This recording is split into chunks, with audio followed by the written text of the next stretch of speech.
तव कथामृतं तप्तजीवनं कविभिरीडितं कल्मषापहं श्रवणमङ्गलं श्रीमदाततं भुवि गृह्णन्ति ते भूरिदा जना. ಆತ್ಮೀಯ ಭಗವದ್ಭಕ್ತರೇ,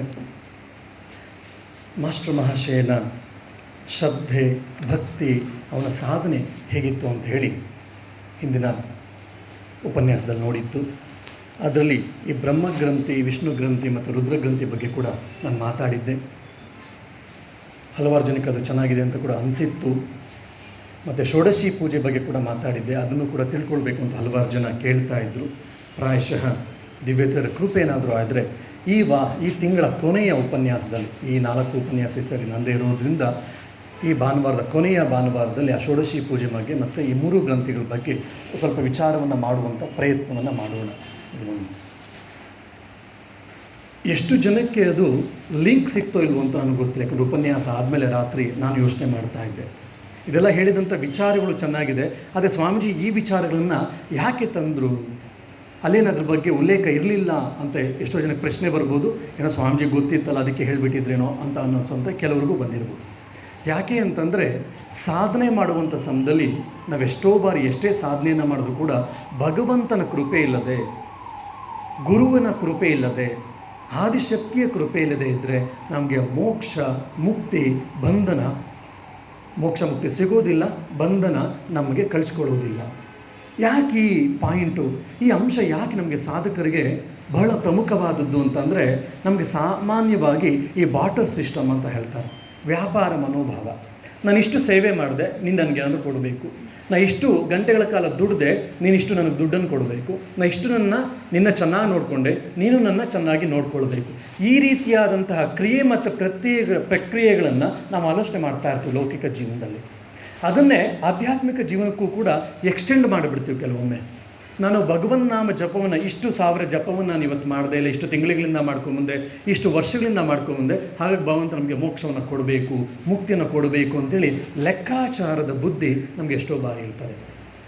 ಆದರೆ ಆಧ್ಯಾತ್ಮಿಕ ಜೀವನದಲ್ಲಿ ಭಗವಂತನ ಕೃಪೆಯ ವಿಷಯಕ್ಕೆ ಬಂದಾಗ ಈ ಲೆಕ್ಕಾಚಾರ ಬುದ್ಧಿ ವರ್ಕ್ ಆಗುವುದಿಲ್ಲ. ಇದನ್ನೇ ಶ್ರೀಮಾತರು ತುಂಬ ಚೆನ್ನಾಗಿ ಹೇಳ್ತಾರೆ. ಭಗವಂತ ಹೇಗೆಪ್ಪ ಅಂತಂದರೆ, ಒಂದು ಚಿಕ್ಕ ಮಗು ಇದ್ದ ಹಾಗೆ. ಚಿಕ್ಕ ಮಗುವಿನಲ್ಲಿ ಏನೋ ಒಂದು ಆಟದ ವಸ್ತು ಇರ್ಬೋದು, ಇಲ್ಲ ಏನೋ ಒಂದು ಸಿಹಿ ತಿಂಡಿ ಇರ್ಬೋದು. ಎಷ್ಟೋ ಬಾರಿ ನಾವು ತಮಾಷೆಗೋಸ್ಕರ ಇಲ್ಲ ಯಾವುದೋ ಒಂದು ಕಾರಣಕ್ಕೋಸ್ಕರ ಆ ಮಗುನ ಅಂಗ್ಲಾಚಿ ಬೇಡ್ತೀವಿ, ಆ ಆಟದ ವಸ್ತುವನ್ನು ಕೊಡು, ಇಲ್ಲ ಸಿಹಿ ನಿನ್ನ ಕೈಲಿದೆ ಕೊಡು ಕೊಡು ಕೊಡು ಅಂತೇಳಿ. ಆ ಮಗು ಎಷ್ಟೋ ಬಾರಿ ಕೊಡೋದಿಲ್ಲ, ಹಠ ಮಾಡುತ್ತೆ, ಇಲ್ಲ ನಾನು ಕೊಡೋಲ್ಲ ಅಂತ. ಆದರೆ ಆ ಮಗುಗೆ ಯಾರಾದರೂ ಇಷ್ಟ ಆಯಿತು ಅಂದರೆ ಆ ಮಗು ನೀವೇನು ಕೇಳೋದೇ ಬೇಡ, ಸುಮ್ಮನೆ ನಿಮ್ಮ ಕೈಗೆ ಇಟ್ಬಿಟ್ಟು ಹೊಟ್ಟೋಗುತ್ತೆ ಅಂತ ಶ್ರೀಮಾತರು ಇದನ್ನು ಎಕ್ಸ್ಪ್ಲೈನ್ ಮಾಡ್ತಾರೆ. ಇದೇ ರೀತಿ ಭಗವಂತನ ಕೃಪೆ, ಈಶ್ವರ ಕೃಪೆ ಅಂತ. ಯಾವಾಗ ಭಗವಂತನಿಗೆ ನಮ್ಮ ಮೇಲೆ ಇಷ್ಟ ಆಗುತ್ತೋ, ಕೃಪೆನ ತೋರಿಸ್ಬೇಕು ಅಂತ ಅಂದ್ಕೊಳ್ತಾನೆ ಅನಿಸುತ್ತೋ ಅವನಿಗೆ, ಆವಾಗ ಅವನು ಕೃಪೆ ತೋರಿಸ್ಬಿಡ್ತಾನೆ. ಅದು ನಾವು ಕೃಪೆಗೆ ಅಧಿಕಾರಿಗಳು ಕೂಡ ಆಗಬೇಕು. ಸೊ ಆ ಭಗವತ್ ಕೃಪೆ ಅನ್ನುವಂಥದ್ದು ಆದಾಗ ಮಾತ್ರ ಈ ಭವಬಂಧನ ಚಕ್ರದಿಂದ ನಾವು ಪಾರಾಗ್ಲಿಕ್ಕೆ ಸಾಧ್ಯ ಅಂಥೇಳಿ ನಮ್ಮ ಶಾಸ್ತ್ರ ಗ್ರಂಥಗಳು ಹೇಳುತ್ತೆ. ಆ ಭಗವಂತನ ಕೃಪೆಗೆ ಆಗಬೇಕಂದ್ರೆ ನಾವು ಇಷ್ಟು ವರ್ಷಗಳ, ಇಷ್ಟು ಜನ್ಮಗಳ ತಪಸ್ಸು ಸಾಧನೆ ಮಾಡಿ ಕ್ಯಾಲ್ಕುಲೇಷನನ್ನು ಹಾಕಿ ಆಗಬೇಕಾಗಿತ್ತಲ್ಲ, ಆಗಲಿಲ್ವಲ್ಲ ಯಾಕೆ ಅಂತ ಹೇಳಿದ್ರೆ ಪ್ರಾಯಶಃ ಅದು ನಮಗೆ ಆಗುವುದಿಲ್ಲ. ಇದನ್ನೇ ಶ್ರೀರಾಮಕೃಷ್ಣ ಕೂಡ ವಚನವೇದಲ್ಲಿ ತುಂಬ ಚೆನ್ನಾಗಿ ಹೇಳ್ತಾರೆ. ಒಬ್ಬ ಸಾಧಕ ನಿಯಂತ್ರಣವನ್ನು ಮಾಡಿಕೊಂಡು ಬ್ರಹ್ಮಚರ್ಯವನ್ನು ಪಾಲನೆ ಮಾಡಿಕೊಂಡು ಸಾಧನೆಯನ್ನು ಮಾಡ್ತಾ ಇದ್ದಾನೆ, ಹರಿನಾಮ ಭಜನೆಯನ್ನು ಮಾಡ್ತಾ ಇದ್ದಾನೆ, ಹಗಲು ಭಜನೆ ಮಾಡ್ತಾ ಇದ್ದಾನೆ. ನಾರದ ಮಹರ್ಷಿಗಳು ಅದೇ ಮಾರ್ಗದಲ್ಲಿ ಹೋಗ್ತಾ ಇದ್ದರು. ನಾರದ ಮಹರ್ಷಿಗಳು ಕೇಳ್ತಾನೆ ನಮ್ಮ ಸಾಧಕ, ಎಲ್ಲಿ ಹೋಗ್ತಿದ್ದೀರ ಮಹರ್ಷಿಗಳೇ? ನಾನು ವೈಕುಂಠಕ್ಕೆ ಹೋಗ್ತಾ ಇದ್ದೀನಪ್ಪ. ವೈಕುಂಠಕ್ಕೆ ಹೋಗ್ತಾ ಇದ್ದೀರಾ? ಆದರೆ ಭಗವಂತನನ್ನು ನಾರಾಯಣನ ಕೇಳಿ ನನಗೆ ಯಾವಾಗ ಮೋಕ್ಷ ಸಿಗುತ್ತೆ, ಮುಕ್ತಿ ಸಿಗುತ್ತೆ? ಸರಿಯಪ್ಪ, ಕೇಳ್ಕೊಂಬರ್ತೇನೆ, ನೀ ಹೇಳಿದ್ಯಲ್ಲ. ಇನ್ನು ಸ್ವಲ್ಪ ಮುಂದಕ್ಕೆ ಹೋದ. ಅದೇ ರೀತಿ ಇನ್ನೊಬ್ಬ ಕೂಡ ಧ್ಯಾನಸ್ಥನಾಗಿದ್ದ. ಒಂದು ಹುಣಸೆ ಮರದ ಕೆಳಗೆ ಧ್ಯಾನಸ್ಥನಾಗಿದ್ದಾನೆ. ಅವನು ನಾರದ ಮಹರ್ಷಿಗಳು ಹೋಗೋದನ್ನು ಕಂಡ. ಅವನು ಕೂಡ, ಮಹರ್ಷಿಗಳೇ ಎಲ್ಲಿ ಹೋಗ್ತಾ ಇದ್ದೀರಾ? ನಾನು ವೈಕುಂಠಕ್ಕೆ ಹೋಗ್ತಾ ಇದ್ದೀನಿ. ಹಾಗಾದರೆ ನನಗೆ ಯಾವಾಗ ಮೋಕ್ಷ ಸಿಗ್ತದೆ, ಮುಕ್ತಿ ಸಿಗ್ತದೆ ಅಂತ ದಯವಿಟ್ಟು ಶ್ರೀಮನ್ ನಾರಾಯಣ ಕೇಳ್ಕೊಂಡು ಬರ್ತೀರಾ? ಆಯ್ತಪ್ಪ, ಕೇಳ್ಕೊಂಡು ಬರ್ತೀನಿ. ಹೌದು. ಸೊ ಇಬ್ಬರಿಬ್ಬರು, ಅವನು ಹರಿನಾಮ ಜಪವನ್ನು ಮಾಡ್ತಾ ಇದ್ದಾನೆ, ಇನ್ನೊಬ್ಬ ಹರಿನಾಮ ಭಜನೆ ಹಾಗೆ ಮಾಡ್ತಾ ಇದ್ದಾರೆ. ಇವನು ವೈಕುಂಠಕ್ಕೆ ಹೋದ ನಾರದ ಮಹರ್ಷಿ. ಅವರಿಬ್ಬರ ಪ್ರಶ್ನೆಗಳನ್ನು ಮುಂದಕ್ಕೆ ಇಟ್ಟ. ಭಗವಂತ ಅದಕ್ಕೆ ತಕ್ಕಂಥ ಉತ್ತರಗಳನ್ನು ಕೊಟ್ಟ. ಸೊ ನಾರದ ಮಹರ್ಷಿ ವಾಪಸ್ ಬರುವಂಥ ಸಮಯದಲ್ಲಿ ಯಾರು ಹುಣಸೆ ಮರದ ಕೆಳಗಡೆ ಯಾರು ಜಪವನ್ನು ಮಾಡ್ತಾಯಿದ್ನು, ಧ್ಯಾನವನ್ನು ಮಾಡ್ತಾಯಿದ್ನು, ಅವನ ಹತ್ರ ಬರ್ತಾನೆ.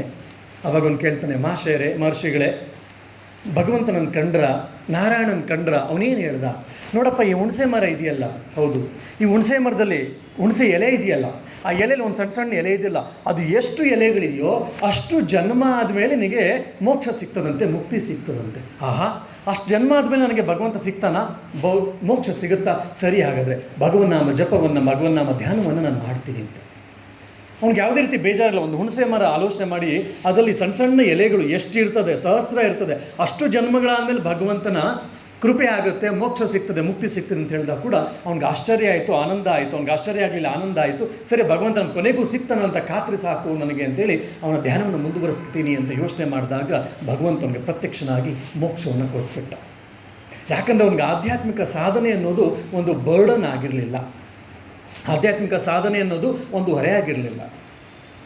ಆದರೆ ಆ ಕಳಕಳಿ, ಆ ಭಗವಂತನ ಇರುವಿಕೆ ಮೇಲಿದ್ದಂಥ, ಅಸ್ತಿತ್ವದ ಮೇಲಿದ್ದಂಥ ನಂಬಿಕೆ ಅವನ ಜೀವನ ಮುಂದೆ ಕೆಳ್ಕೊಂಡು ಹೋಗ್ತಾ ಇತ್ತು. ಭಗವಂತನ ಕೃಪೆ ಆಗಿ ಹೋಯಿತು.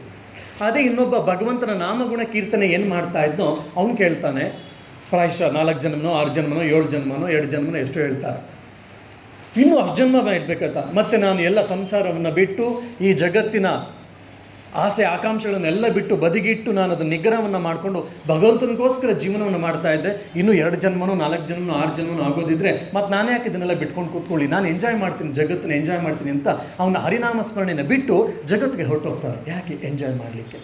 ಅಂದರೆ ಅವನು ಏನೇ ಆಧ್ಯಾತ್ಮಿಕ ಸಾಧನೆಯನ್ನು ಮಾಡ್ತಾ ಇದ್ದೋ ಅದು ಒಂದು ಹೊರೆಯಾಗಿ ಅವನು ತೆಗೆದುಕೊಂಡಿದ್ದ. ಸೊ ಇಲ್ಲಿ ಆ 2ನೇ ಸಾಧಕನಲ್ಲಿ ವ್ಯಾಪಾರ ಬುದ್ಧಿ. ನಾನು ಇಷ್ಟು ವರ್ಷಗಳ ಸಾಧನೆ, ಇಷ್ಟು ವರ್ಷಗಳ ಹರಿನಾಮ ಸಂಕೀರ್ತನೆ, ಇಷ್ಟು ವರ್ಷಗಳ ಜಪಧ್ಯಾನವನ್ನು ಮಾಡ್ತಾ ಇದ್ದರೆ ಭಗವಂತನಿಗೆ ಸಿಕ್ಕಿಬಿಡಬೇಕು ಅಂತೇಳಿ. ಇಂತಹ ವ್ಯಾಪಾರ ಬುದ್ಧಿ ನಮಗಿದ್ದಾಗ ಭಗವಂತನ ಕೃಪೆ ನಮಗೆ ಆಗೋದಿಲ್ಲ. ಭಗವಂತನ ಕೃಪೆ ಆಗೋದು ಯಾವಾಗ ಅಂದರೆ ಆ ಭಗವನ್ನಾಮ ಜಪದಿಂದ ಭಗವಂತನ ಸಾಧನೆಯನ್ನು ಮಾಡ್ತಾ ಇದ್ದಾಗ ನಾವು ಪ್ರತಿ ಕ್ಷಣ, ಪ್ರತಿ ನಿಮಿಷ ನಾವು ಯಾವಾಗ ಆನಂದಿಸಲಿಕ್ಕೆ ಸಾಧ್ಯವಾಗುತ್ತೋ ಆವಾಗ ನಮಗೆ ಸಾಧ್ಯ ಆಗುತ್ತೆ. ಇದು ಒಂದು ಕಡೆ ಆದರೆ ಆ ಭಗವಂತನ ಕೃಪೆ, ಆದಿಶಕ್ತಿಯ ಕೃಪೆ ಆದಾಗ ಮಾತ್ರ ನಮಗೆ ಅಚ್ಚಿದ ಗ್ರಂಥಿಗಳು ರಿಲೀಸ್ ಆಗುತ್ತೆ, ಅದು ಬಿಟ್ಕೊಳ್ತೇವೆ. ಆವಾಗ ಮಾತ್ರ ಮೋಕ್ಷ ಮುಕ್ತಿ ಸಿಗ್ತದೆ. ಭಗವಂತನ ಕೃಪೆಯ ಪ್ರಾಮುಖ್ಯತೆಯನ್ನು ಏನು ಅಂತ ಹೇಳಿ ನಮಗೆ ಅರ್ಥ ಆಗುವಂಥ ಸಮಯದಲ್ಲಿ ನಾನು ಅದನ್ನು ಹೇಳಿದ್ದೆ. ಶ್ರೀಮಾತೆಯವರ ಜನ್ಮದಿನವನ್ನು ಪ್ರಪ್ರಥಮವಾಗಿ ಮಾಸ್ಟರ್ ಮಹಾಶಯ ಆಚರಣೆ ಮಾಡಿದ ಅಂತ ನಾನು ಹೇಳಿದ್ದೆ, ಉಲ್ಲೇಖವನ್ನು ಮಾಡಿದೆ ಹಿಂದಿನ ಉಪಾಯದಲ್ಲಿ. ಅವನು ಯಾವ ರೀತಿ ಆಚರಣೆ ಮಾಡಿದ ನೋಡಿ. ದಕ್ಷಿಣೇಶ್ವರಕ್ಕೆ ಹೋಗ್ತಾನೆ, ಕಾಳಿ ಮಂದಿರದಲ್ಲಿ ಕಾಳಿಯ ದರ್ಶನವನ್ನು ಪಡೆದು ನಹಬತ್ ಖಾನೆಯಲ್ಲಿ ಮತ್ತು ಪಂಚವಟಿಲೆಲ್ಲ ಅವತ್ತು ಸಾಮಾನ್ಯವಾಗಿ ಏನೋ ಒಂದು ಜಪಧ್ಯಾನವನ್ನು ಮಾಡ್ತಾ ಇದ್ನೋ ಇನ್ನೂ ಹೆಚ್ಚು ಜಪಧ್ಯಾನವನ್ನು ಶ್ರೀಮಾತೆಯವರ ಜನ್ಮದಿನದಂದು ಮಾಡಿ ಈ ರೀತಿಯಾಗಿ ಶ್ರೀಮಾತೆಯವರ ಜನ್ಮದಿನೋತ್ಸವವನ್ನು ಆಚರಿಸ್ತಾನೆ ಮಾಸ್ಟರ್ ಮಹಾಶಯ. ಸಾಧಕರಿಗೆ ನಮಗೆ ಇದೊಂದು ಅದ್ಭುತವಾದಂಥ ಮಾತು. ಜನ್ಮದಿನೋತ್ಸವ ಅಂತಂದರೆ ಸಂಭ್ರಮ ಸಡಗರಗಳಿಂದ ತುಂಬಿ ತುಳುಕಾಡ್ತಾ ಇದ್ದರೆ ಸಾಲದು. ಅದಕ್ಕಿಂತ ಹೆಚ್ಚಾಗಿ ನಾವೇನು ನಮ್ಮ ಜಪಧ್ಯಾನವನ್ನು ಮಾಡ್ತಾ ಇರ್ತೀವಿ, ಆಧ್ಯಾತ್ಮಿಕ ಸಾಧನೆಗಳು ಮಾಡ್ತಿರ್ತೀವೋ ಆ ಜಯಂತಿ ದಿವಸದಂದು ಇನ್ನೂ ಹೆಚ್ಚನ್ನು ಮಾಡಬೇಕು ಅಂತೇಳಿ ನಮಗೆ ಮಾಸ್ಟರ್ ಮಹಾಶಯ ಜೀವನದಿಂದ ನಮ್ಗೆ ಗೊತ್ತಾಗುತ್ತೆ. ಯಾಕೆ? ಶ್ರೀರಾಮಕೃಷ್ಣರು, ಶ್ರೀಮಾತೆಯವರು, ಸ್ವಾಮಿ ವಿವೇಕಾನಂದರು ಆ ಜಯಂತಿಗಳೆಲ್ಲ ಹುಟ್ಟುಹಬ್ಬ ದಿನ ಅವರು ಇನ್ನೂ ಹೆಚ್ಚು ಕೃಪಾಮಯರಾಗಿರ್ತಾರೆ ಅಂತ ನಮಗೆ ಉಲ್ಲೇಖಗಳು ಸಿಗ್ತದೆ ಅವ್ರ ಜೀವನದಲ್ಲಿ. ಅವರು ಹೆಚ್ಚು ಕೃಪಾಮಯರಾಗಿರುವ ಕಾರಣದಿಂದ ಅವತ್ತು ನಾವೇನು ಜಪವನ್ನು ಮಾಡ್ತೀವಿ ಹೆಚ್ಚು ಜಪವನ್ನು ಮಾಡಬೇಕು, ನಾವೇನು ಪ್ರಾರ್ಥನೆ ಮಾಡ್ತೀವಿ ಹೆಚ್ಚು ಪ್ರಾರ್ಥನೆಯನ್ನು ಮಾಡಬೇಕು, ಹೆಚ್ಚು ಸಾಧನೆಯನ್ನು ಮಾಡಿ ಅವರ ಕೃಪೆಗೆ ನಾವು ಪಾತ್ರರಾಗಬೇಕು. ಆ ನಿಟ್ಟಿನಲ್ಲಿ ನಾವು ಸಾಧಕರಾದಂಥವ್ರು, ವಿಶೇಷವಾಗಿ ರಾಮಕೃಷ್ಣ ಪರಂಪರೆಯಲ್ಲಿ ಬಂದಂಥ ನಾವು ಸಾಧಕರು ಆಚರಣೆ ಮಾಡಿದಾಗ ಅವಾಗ ನಿಜವಾದ ಅರ್ಥದಲ್ಲಿ ನಾವು ದಿವ್ಯತ್ರೇಯರ ಜಯಂತಿಗಳನ್ನು ಆಚರಣೆ ಮಾಡೋದು ಸಾರ್ಥಕ ಅಂತೇಳಿ ನಾವು ಮಾಸ್ಟರ್ ಮಹಾಶಯನ ಜೀವನದಿಂದ ನಾವು ಕಾಣ್ತೀವಿ. ಇನ್ನೊಂದು ಕಡೆ ಮಾಸ್ಟರ್ ಮಹಾಶಯನ ಜೋಸೆಫಿನ್ ಮೆಕ್ಲಾಡ್ ಕೇಳ್ತಾಳೆ, ನೀವು ಶ್ರೀಮಾತೆಯವರನ್ನು ಯಾವ ಭಾವದಿಂದ ಕಾಣ್ತೀರಾ, ಶ್ರೀಮಾತೆಯವರನ್ನು ಯಾವ ದೃಷ್ಟಿಕೋನದಿಂದ ನೋಡ್ತೀರಾ, ಯಾವ ರೀತಿಯಲ್ಲಿ ನೋಡ್ತೀರಾ ಅಂತ ಹೇಳ್ತಾರೆ. ಶ್ರೀರಾಮಕೃಷ್ಣರನ್ನು ಯಾವ ಭಾವದಿಂದ ನೋಡ್ತಾ ಇದ್ನೋ ಅದೇ ಭಾವದಲ್ಲೇ ಶ್ರೀಮಾತೆಯವ್ರನ್ನ ನಾನು ನೋಡ್ತಾ ಇದ್ದೇನೆ. ಶ್ರೀರಾಮಕೃಷ್ಣರು ಮತ್ತು ಶ್ರೀಮಾತೆಯವರು ಆ ಭೇದ ನನಗೆ ಅಂತ. ಇದು ಬಹಳ ಪ್ರಮುಖವಾದ ಒಂದು ಮಾತು. ಪ್ರಾಯಶಃ ಇದನ್ನು ಕೇಳಿದಾಗ ಏನು ಶ್ರೀರಾಮಕೃಷ್ಣರು ಒಂದೇ ಶ್ರೀಮಾತೆಯವರು ಒಂದೇ ಅಂತ ನಮ್ಗೆ ತಿಳ್ಕೊಂಡ್ರೆ ಏನಾಯಿತು, ಅದರಿಂದ ನಮಗೇನು ಪ್ರಯೋಜನ ಅನ್ನುವಂಥ ಮಾತು, ಅನ್ನುವಂಥ ಪ್ರಶ್ನೆ, ಅನ್ನುವಂತಹ ಸಂದೇಹ ಎಷ್ಟೋ ಜನರ ಮನಸ್ಸಿನಲ್ಲಿ ಬರಬಹುದು, ಬಂದರೂ ಆಶ್ಚರ್ಯವಿಲ್ಲ. ಆದರೆ ಯಾರು ತಾತ್ವಿಕ ನಿಲುವಿನಲ್ಲಿ ಆಲೋಚನೆಯನ್ನು ಮಾಡ್ತಾ ಇರ್ತಾರೋ, ಭಗವಂತನ ಅವತಾರದ ಸ್ವರೂಪ ಏನು ಅಂತೇಳಿ ಆಲೋಚನೆಯನ್ನು ಮಾಡ್ತಾ ಇರ್ತಾರೋ ಅವ್ರಿಗಿದು ತುಂಬ ಪ್ರಮುಖವಾಗ್ತದೆ. ಪ್ರಾಯಶಃ ಇದೊಂದು ಒಬ್ಬರ ಜೀವನದಲ್ಲಿ ನಡೆದ ಘಟನೆ ಹೇಳಿದಾಗ ನಿಮ್ಗೆ ಅರ್ಥ ಆಗ್ತದೆ. ಇತ್ತೀಚಿನ ದಿವಸಗಳಲ್ಲಿ ಶ್ರೀರಾಮಕೃಷ್ಣರು ಮಹಾಸಮಾಧಿಯನ್ನು ಹೊಂದಿದಾಗ ಭಾವಚಿತ್ರವನ್ನು ತೆಗೆದಿದ್ದಾರೆ. ತುಂಬ ಕೃಶವಾಗಿರುವಂಥ ದೇಹ, ಅದು ಇತ್ತೀಚಿನ ದಿವಸಗಳಲ್ಲಿ ಇವತ್ತು ಇಂಟರ್ನೆಟ್ಟಲ್ಲೂ ಸಿಗ್ತಾ ಇದೆ. ಕೆಲವು ಪುಸ್ತಕಗಳಲ್ಲಿ ಬೇರೆ ರಾಮಕೃಷ್ಣ ಮಠ ಅಲ್ಲದೆ ಬೇರೆ ಮುದ್ರಿತವಾಗಿರುವಂಥ ಪುಸ್ತಕಗಳಲ್ಲಿ ಅದನ್ನು ಮುದ್ರಿತ ಮಾಡಿಬಿಟ್ಟಿದ್ದಾರೆ.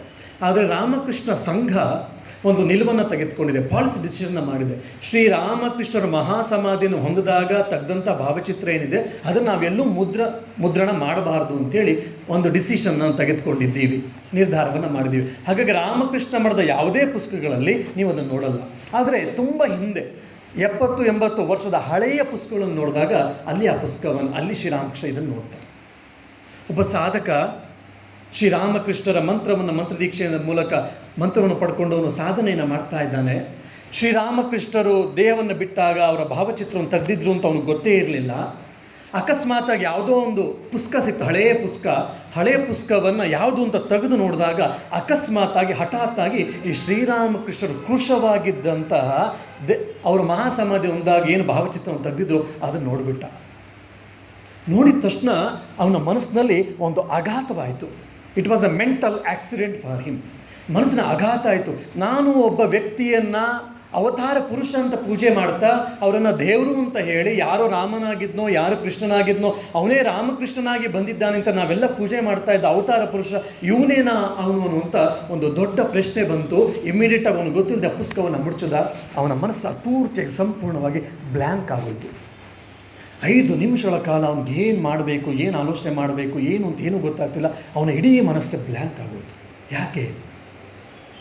ಶ್ರೀರಾಮಕೃಷ್ಣನ ಅವತಾರ ಪುರುಷ ಅಂತ ಹೇಳಿ ಅವನು ಪೂಜೆಯನ್ನು ಮಾಡಿ, ಅರ್ಚನೆಯನ್ನು ಮಾಡಿ, ಧ್ಯಾನದಲ್ಲೂ ಕೂಡ ಆ ಭಗವಂತನ ಆ ರೂಪವನ್ನು ಆಲೋಚನೆ ಮಾಡುವಂಥ ಪ್ರಯತ್ನವನ್ನು ಮಾಡ್ತಾ ಇದ್ದ. ಇವತ್ತು ನೋಡಿದ್ರೆ ಅದಕ್ಕೊಂದು ವ್ಯತಿರೇಕವಾದಂಥ ಅನುಭವ ಅವನಿಗೆ ಉಂಟಾಗೋಯ್ತು.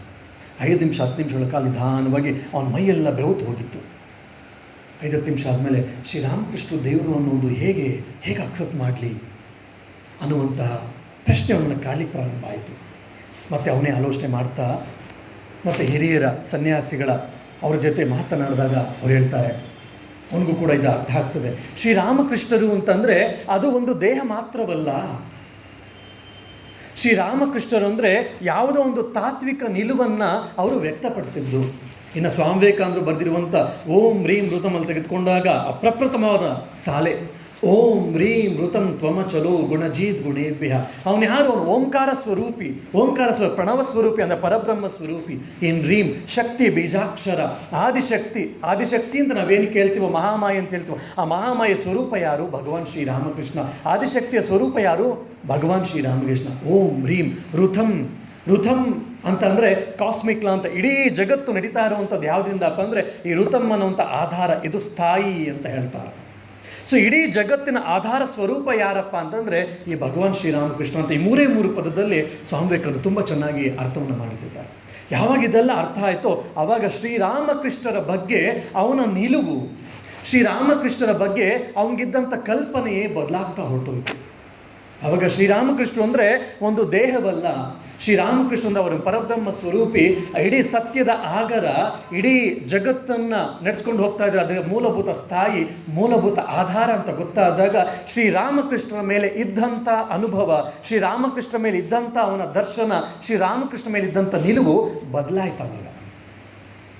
ಸೊ ಶ್ರೀಮಾತೆಯವರು ಶ್ರೀರಾಮಕೃಷ್ಣರು ಒಂದೇ ಅಂತ ಯಾಕೆ ನಾವು ಅರ್ಥ ಮಾಡ್ಕೊಳ್ಬೇಕಂದ್ರೆ ಇದು ಒಂದು ತಾತ್ವಿಕ ನಿಲುವು. ಶ್ರೀರಾಮಕೃಷ್ಣರು ಯಾರು, ಶ್ರೀಮಾತೆಯವರು ಯಾರು, ಸ್ವಾಮಿ ವಿವೇಕಾನಂದರು ಯಾರು ಅಂತ ನಾವು ತಾತ್ವಿಕವಾಗಿ ಅರ್ಥ ಮಾಡ್ಕೊಳ್ತಾ ಹೋದಾಗ ಶ್ರೀರಾಮಕೃಷ್ಣ ಮೇಲೆ ಇದ್ದಂಥ ಭಕ್ತಿ, ದಿವ್ಯತ್ರ ಮೇಲೆ ಇರುವಂಥ ಭಕ್ತಿ ಅದಿನ್ನೂ ಖಾತ್ರಿ ಆಗ್ತಾ ಹೋಗ್ತದೆ. ಅದು ಘನೀರೂಪವಾಗಿ ತೆಗೆದುಕೊಳ್ತಾ ಹೋಗ್ತದೆ. ಅದೊಂದು ಬರೀ ಅಂದವಾದ ಭಕ್ತಿ ಇರುವುದಿಲ್ಲ, ಅದು ಬರಿಯ ನಂಬಿಕೆ ಇರುವುದಿಲ್ಲ, ಬರಿಯ ವಿಶ್ವಾಸವಿರುವುದಿಲ್ಲ, ಬದಲಾಗಿ ಅದಕ್ಕೆ ಆಧಾರವಾಗಿರ್ತದೆ. ಹಾಗಾಗಿ ಈ ಮಾತು ಬಹಳ ಮುಖ್ಯ. ಶ್ರೀರಾಮಕೃಷ್ಣರು ಮತ್ತು ಶ್ರೀ ಶಾರದಾ ದೇವಿರು ಇಬ್ಬರು ಬೇರೆ ಬೇರೆಯಲ್ಲ, ಅವರಿಬ್ಬರು ಅಭೇದ. ಇದನ್ನು ಹೇಗೆ ಅರ್ಥ ಮಾಡಿಕೊಳ್ಳುವುದು? ಸ್ವಾಮಿ ಶಾರದಾಂಜಿ ಮಹಾರಾಜರವರು ಸಂಘ ಸ್ತೋತ್ರ ಬರೆದಿದ್ದಾರಲ್ಲ, ಅದು ನಮಗೆ ಸ್ಪಷ್ಟವಾಗಿ ಗೊತ್ತಾಗ್ತದೆ. ಯಥಾಗ್ನೇರ್ ದಾಯಿಕಾ ಶಕ್ತಿ ರಾಮಕೃಷ್ಣೇ ಸ್ಥಿತಾಯ ಸರ್ವವಿದ್ಯಾ ಸ್ವರೂಪಾಂ ತಾಂ ಶಾರದಾಂ ಪ್ರಣಮಾಮ್ಯಹಂ. ಇದೆಲ್ಲವನ್ನು ಆಳವಾದ ಆಲೋಚನೆಗಳನ್ನು ಮಾಡ್ತಾ ಇದ್ದಾಗ, ಭಾವಿಸಿದಾಗ ಮಾತ್ರ ಇದರ ಪ್ರತಿಯೊಂದೊಂದು ಅಂಶಗಳ, ಪ್ರತಿಯೊಂದು ಮಾತಿನ ಪ್ರಾಮುಖ್ಯತೆ ನಮ್ಗೆ ಅರ್ಥ ಆಗ್ತದೆ, ಹೋಗ್ತದೆ. ಬಿಟ್ಟರೆ ಇಲ್ಲಾಂದ್ರೆ ಇದೊಂದು ಬರೀ ಒಣ ಚರ್ಚೆ, ಇಲ್ಲ ಬರೀ ಒಂದು ವೇದಾಂತ ಇರೋದು ಯಾವುದೋ ಒಂದು ಲೆಕ್ಚರ್ ಅಂತ ಆಗ್ಬಿಡ್ತದೆ ಅಷ್ಟೇ. ಆಳವಾಗಿ ಅಧ್ಯಯನ ಮಾಡ್ತಾರೆ. ನಾನು ಇದನ್ನು ಓದ್ತಾ ಇದ್ದೆ, ಮೊನ್ನೆ ರಾತ್ರಿ ಅಷ್ಟೇ ಕಡಪಾಗಿ ಹೋಗಿದ್ದೆ. ನಾನು 2 ಉಪನ್ಯಾಸಗಳಿತ್ತು. 2 ಉಪನ್ಯಾಸ ಮುಗಿಸ್ಕೊಂಡು ನಿನ್ನೆ ರಾತ್ರಿ ಮತ್ತೆ ಟ್ರಾವೆಲಿಂಗ್ ಮಾಡ್ಕೊಂಡು ಬಂದೆ. ಬೆಳಗ್ಗೆ ಯೋಗ ಸಂಘಾಲ ಇತ್ತು, ಹಾಗಾಗಿ ಹೆಚ್ಚು ಪ್ರಯತ್ನ ಏನೂ ಆಗಲಿಲ್ಲ. ಮಧ್ಯಾಹ್ನ 3-3:30 ಕೂತ್ಕೊಂಡಿದ್ದೆ. 1-2 ಪುಟಗಳಕ್ಕಿಂತ ಹೆಚ್ಚಾಗಿ ಮುಂದಕ್ಕೆ ಹೋಗಲಿಕ್ಕೆ ಆಗ್ತಾ ಇರಲಿಲ್ಲ. ಯಾಕಂದರೆ ಒಂದೊಂದು ಸಾಲನ್ನು, ಒಂದೊಂದು ಘಟನೆಯನ್ನು ಓದ್ತಾ ಇದ್ದಾಗ ಗೊತ್ತಿಲ್ಲದೆ ಶ್ರೀರಾಮಕೃಷ್ಣರ, ಶ್ರೀಮಾತೆಯವರ, ಸ್ವಾಮಿ ವಿವೇಕಾನಂದ ಜೀವನದಲ್ಲಿ ನಡೆದಂಥ ಹಲವಾರು ಘಟನೆಗಳಿಗೆ ಒಂದಕ್ಕೊಂದು ಲಿಂಕ್ ಆಗ್ತಾ ಹೋಗ್ತಾ ಇತ್ತು. ಸೊ ಮುಂದೆ ಹೋಗ್ಲಿಕ್ಕೆ ಸಾಧ್ಯನೇ ಆಗ್ತಾ ಇರಲಿಲ್ಲ. ಇದನ್ನು ಎಷ್ಟೆಷ್ಟು ಭಾವಿಸ್ತಾ ಹೋಗ್ತೀವೋ ಆವಾಗ ಇದರ ಪ್ರಾಮುಖ್ಯತೆ ನಮ್ಗೆ ಅರ್ಥ ಆಗ್ತದೆ. ಇದು ಜೀವನದಲ್ಲಿ ಎಷ್ಟು ಪ್ರಮುಖ, ಸಾಧಕರಿಗೆ ನಮ್ಗೆ ಎಷ್ಟು ಪ್ರಾಮುಖ್ಯತೆ ಇದೆ ಅನ್ನೋದು ನಮ್ಗೆ ಅರ್ಥ ಆಗ್ತದೆ. ಯಥಾಗ್ನಿ ದಾಹಿಕ, ಯಥಾ ಹೇಗೆ, ಯಥಾಗ್ನಿ ಅಗ್ನಿ, ದಾಹಿಕಾ ಶಕ್ತಿ, ಅಗ್ನಿ ಬೆಂಕಿ, ದಾಹಿಕಾ ಶಕ್ತಿ ಅದು ಸುಡುವಂಥ ಬೆಂಕಿ, ಆ ಬೆಂಕಿಯಿಂದ ಸುಡುವಂಥ ಶಕ್ತಿ. ಯಥಾಗ್ನಿ ದಾಹಿಕಾ ಶಕ್ತಿ ರಾಮಕೃಷ್ಣೇ ಸ್ಥಿತಾಯ. ಹೇಗೆ ಬೆಂಕಿಯ ಸುಡುವಂಥ ಶಕ್ತಿ ಇದೆಯೋ ಅದೇ ರೀತಿ ಅಮ್ಮ ನೀನು ಶ್ರೀರಾಮಕೃಷ್ಣರಲ್ಲಿ ಇದ್ದೀಯಾ. ಯಥಾ ಹೇಗೆ ಯಥಾಗ್ನೇಯ ದಾಯಿಕಾ ಶಕ್ತಿ ರಾಮಕೃಷ್ಣರಲ್ಲಿ ಸ್ಥಿತಾಯಿಯ ನೀನು ಸ್ಥಿತಳಾಗಿದ್ದೀಯ. ಸೊ ಅಂಥ ಸರ್ವವಿದ್ಯಾ ಸ್ವರೂಪಿಣಿಯ ಅಂತ ಶಾರದೆಗೆ ನನ್ನ ನಮಸ್ಕಾರ. ನೋಡಿ ಎಂಥ ಅದ್ಭುತವಾದಂಥ ಮಾತು. ನೀರು ಮತ್ತು ಅದನ್ನು ತಣ್ಣಗೆ ಮಾಡುವಂಥ, ತಂಪು ಮಾಡುವಂಥ ಶಕ್ತಿ, ಅವೆರಡು ಅಭೇದ. ಬೆಂಕಿ ಮತ್ತು ಬೆಂಕಿಯ ಸುಡುವಂಥ ಶಕ್ತಿಯನ್ನು ಎರಡನ್ನು ಬೇರೆ ಮಾಡಿ ತೋರಿಸಿ ಅಂದರೆ ನಮಗೆ ತೋರಿಸ್ಲಿಕ್ಕೆ ಆಗೋದಿಲ್ಲ. ಇದು ಇಡೀ ನ್ಯಾಯ ಸಿದ್ಧಾಂತದಲ್ಲಿ ನೀವು ನೋಡಿದ್ರಿ ಅಂತಂದರೆ ಆ ದ್ರವ್ಯ ಮತ್ತು ಗುಣಗಳನ್ನು ತುಂಬ ಅದನ್ನು ಪುಸ್ತಕಗಳು ದೊಡ್ಡ ಗ್ರಂಥಗಳೇ ಬಂದುಬಿಟ್ಟಿದೆ. ಇದನ್ನೇ ನಾವು ಶ್ರೀರಾಮಕೃಷ್ಣಲ್ಲಿ ಮತ್ತು ಶ್ರೀಮಾತೆಯವರು ನೋಡ್ಬೋದು. ಏನು ಇದನ್ನೇ ಶ್ರೀರಾಮಕೃಷ್ಣ ಹೇಳ್ತಾರೆ, ಜಿನಿ ಬ್ರಹ್ಮ ತಿನಿ ಶಕ್ತಿ. ಯಾರು ಬ್ರಹ್ಮನೋ ಅವನೇ ಶಕ್ತಿಯೂ ಕೂಡ ಅಂತೇಳಿ. ಅಂದರೆ ಬ್ರಹ್ಮ ಮತ್ತು ಶಕ್ತಿ ಇಬ್ಬರು ಕೂಡ ಅಭೇದರಾಗಿದ್ದರು. ಸೊ ಪರಬ್ರಹ್ಮ ಸ್ವರೂಪಿ ಶ್ರೀರಾಮಕೃಷ್ಣರಾದರೆ ಶಕ್ತಿ ಅಂತ ನಾವು ಹೇಳ್ತೀವೋ, ಇವರು ಶ್ರೀಮಾತೆಯವರು. ಹೇಗೆ ಒಂದು ಬೆಂಕಿ ಆದರೆ ಇನ್ನೊಂದು ಸುಡುವಂಥ ಶಕ್ತಿ, ಇವೆರಡು ಕೂಡ ಅಭೇದ. ಇವೆರಡು ಅರ್ಥ ಮಾಡ್ಕೊಂಡ್ರಿ ಅಂದರೆ ಇದನ್ನು ನಾವು ತುಂಬ ರೀತಿಯಲ್ಲಿ ನೋಡ್ಬೋದು. ಯಾವಾಗ ರಾಮನ ಬಂದನೋ ಸೀತೆ ಬಂದಳು, ಯಾವಾಗ ಕೃಷ್ಣ ಬಂದನೋ ರಾಧಾ ಇಲ್ಲ ರುಕ್ಮಿಣಿ, ಕೆಲವು ರಾಧಾ ಅಂತ ಹೇಳ್ತಾರೆ, ಕೆಲವು ರುಕ್ಮಿಣಿ ಅಂತ ಹೇಳ್ತಾರೆ, ಅವರು ಬಂದರು. ಶ್ರೀರಾಮಕೃಷ್ಣರು ಬಂದಾಗ ಶ್ರೀಮಾತೆಯವರು ಕೂಡ ಬಂದೇ ಬಂದರು. ಶ್ರೀರಾಮಕೃಷ್ಣರೇ ಹೇಳ್ತಾರೆ ಒಂದು ಕಡೆ, ನಾನು ಮುಂದೆ ಇನ್ನೊಮ್ಮೆ ಬರಬೇಕಾಗಿದ್ದೀನಿ ಅಂತ.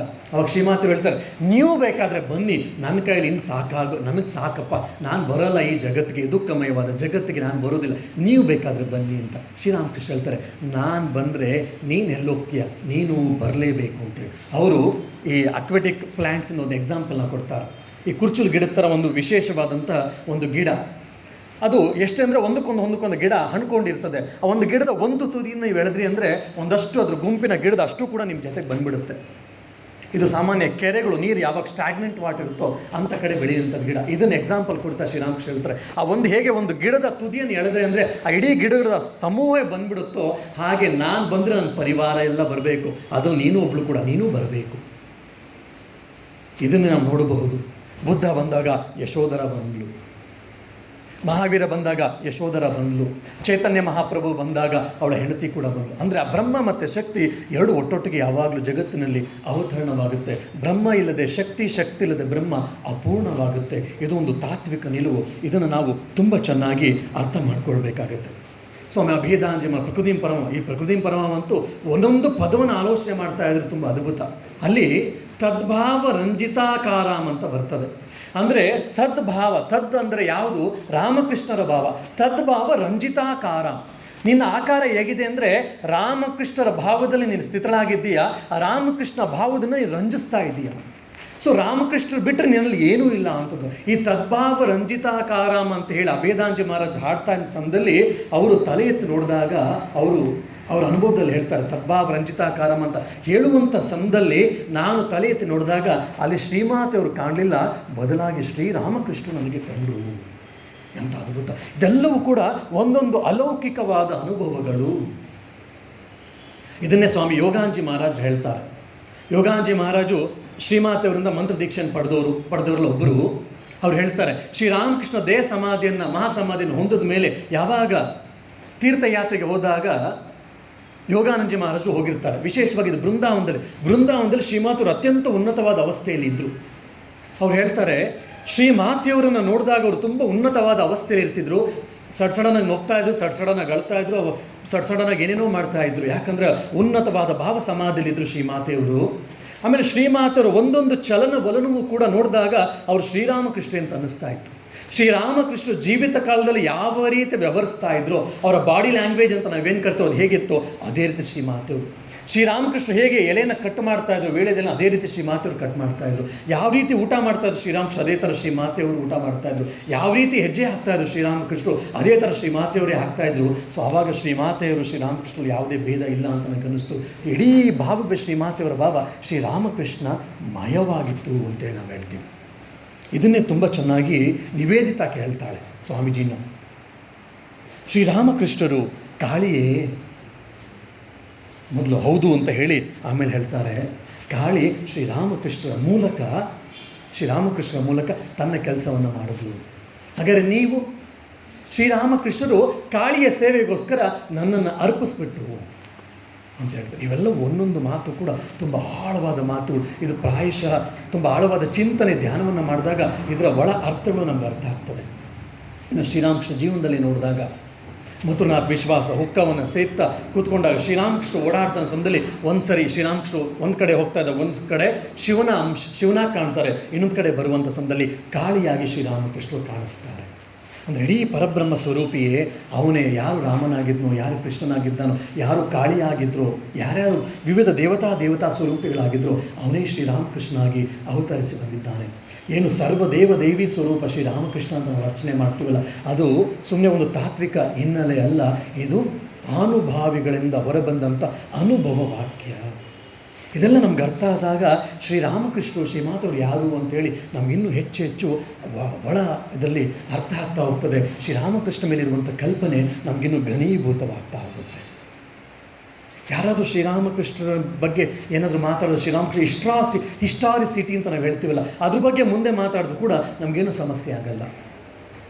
ಇವತ್ತು ನೀವೇನಾದರೂ ಮೊಹಮ್ಮದ್ ಪೈಗಂಬರ್ ಇಲ್ಲ ಅಂತಂದರೆ ಇಸ್ಲಾಂ ಧರ್ಮ ಕುಸ್ತು ಬೀಳ್ತದೆ. ಅದೇ ರೀತಿ ಕ್ರೈಸ್ತ ಇಲ್ಲ ಅಂತ ಏನಾದರೂ ಅಂದ್ಬಿಟ್ರು ಅಂತಂದರೆ ಕ್ರೈಸ್ತ ಧರ್ಮ ಬಿದ್ದು ಹೋಗ್ತದೆ.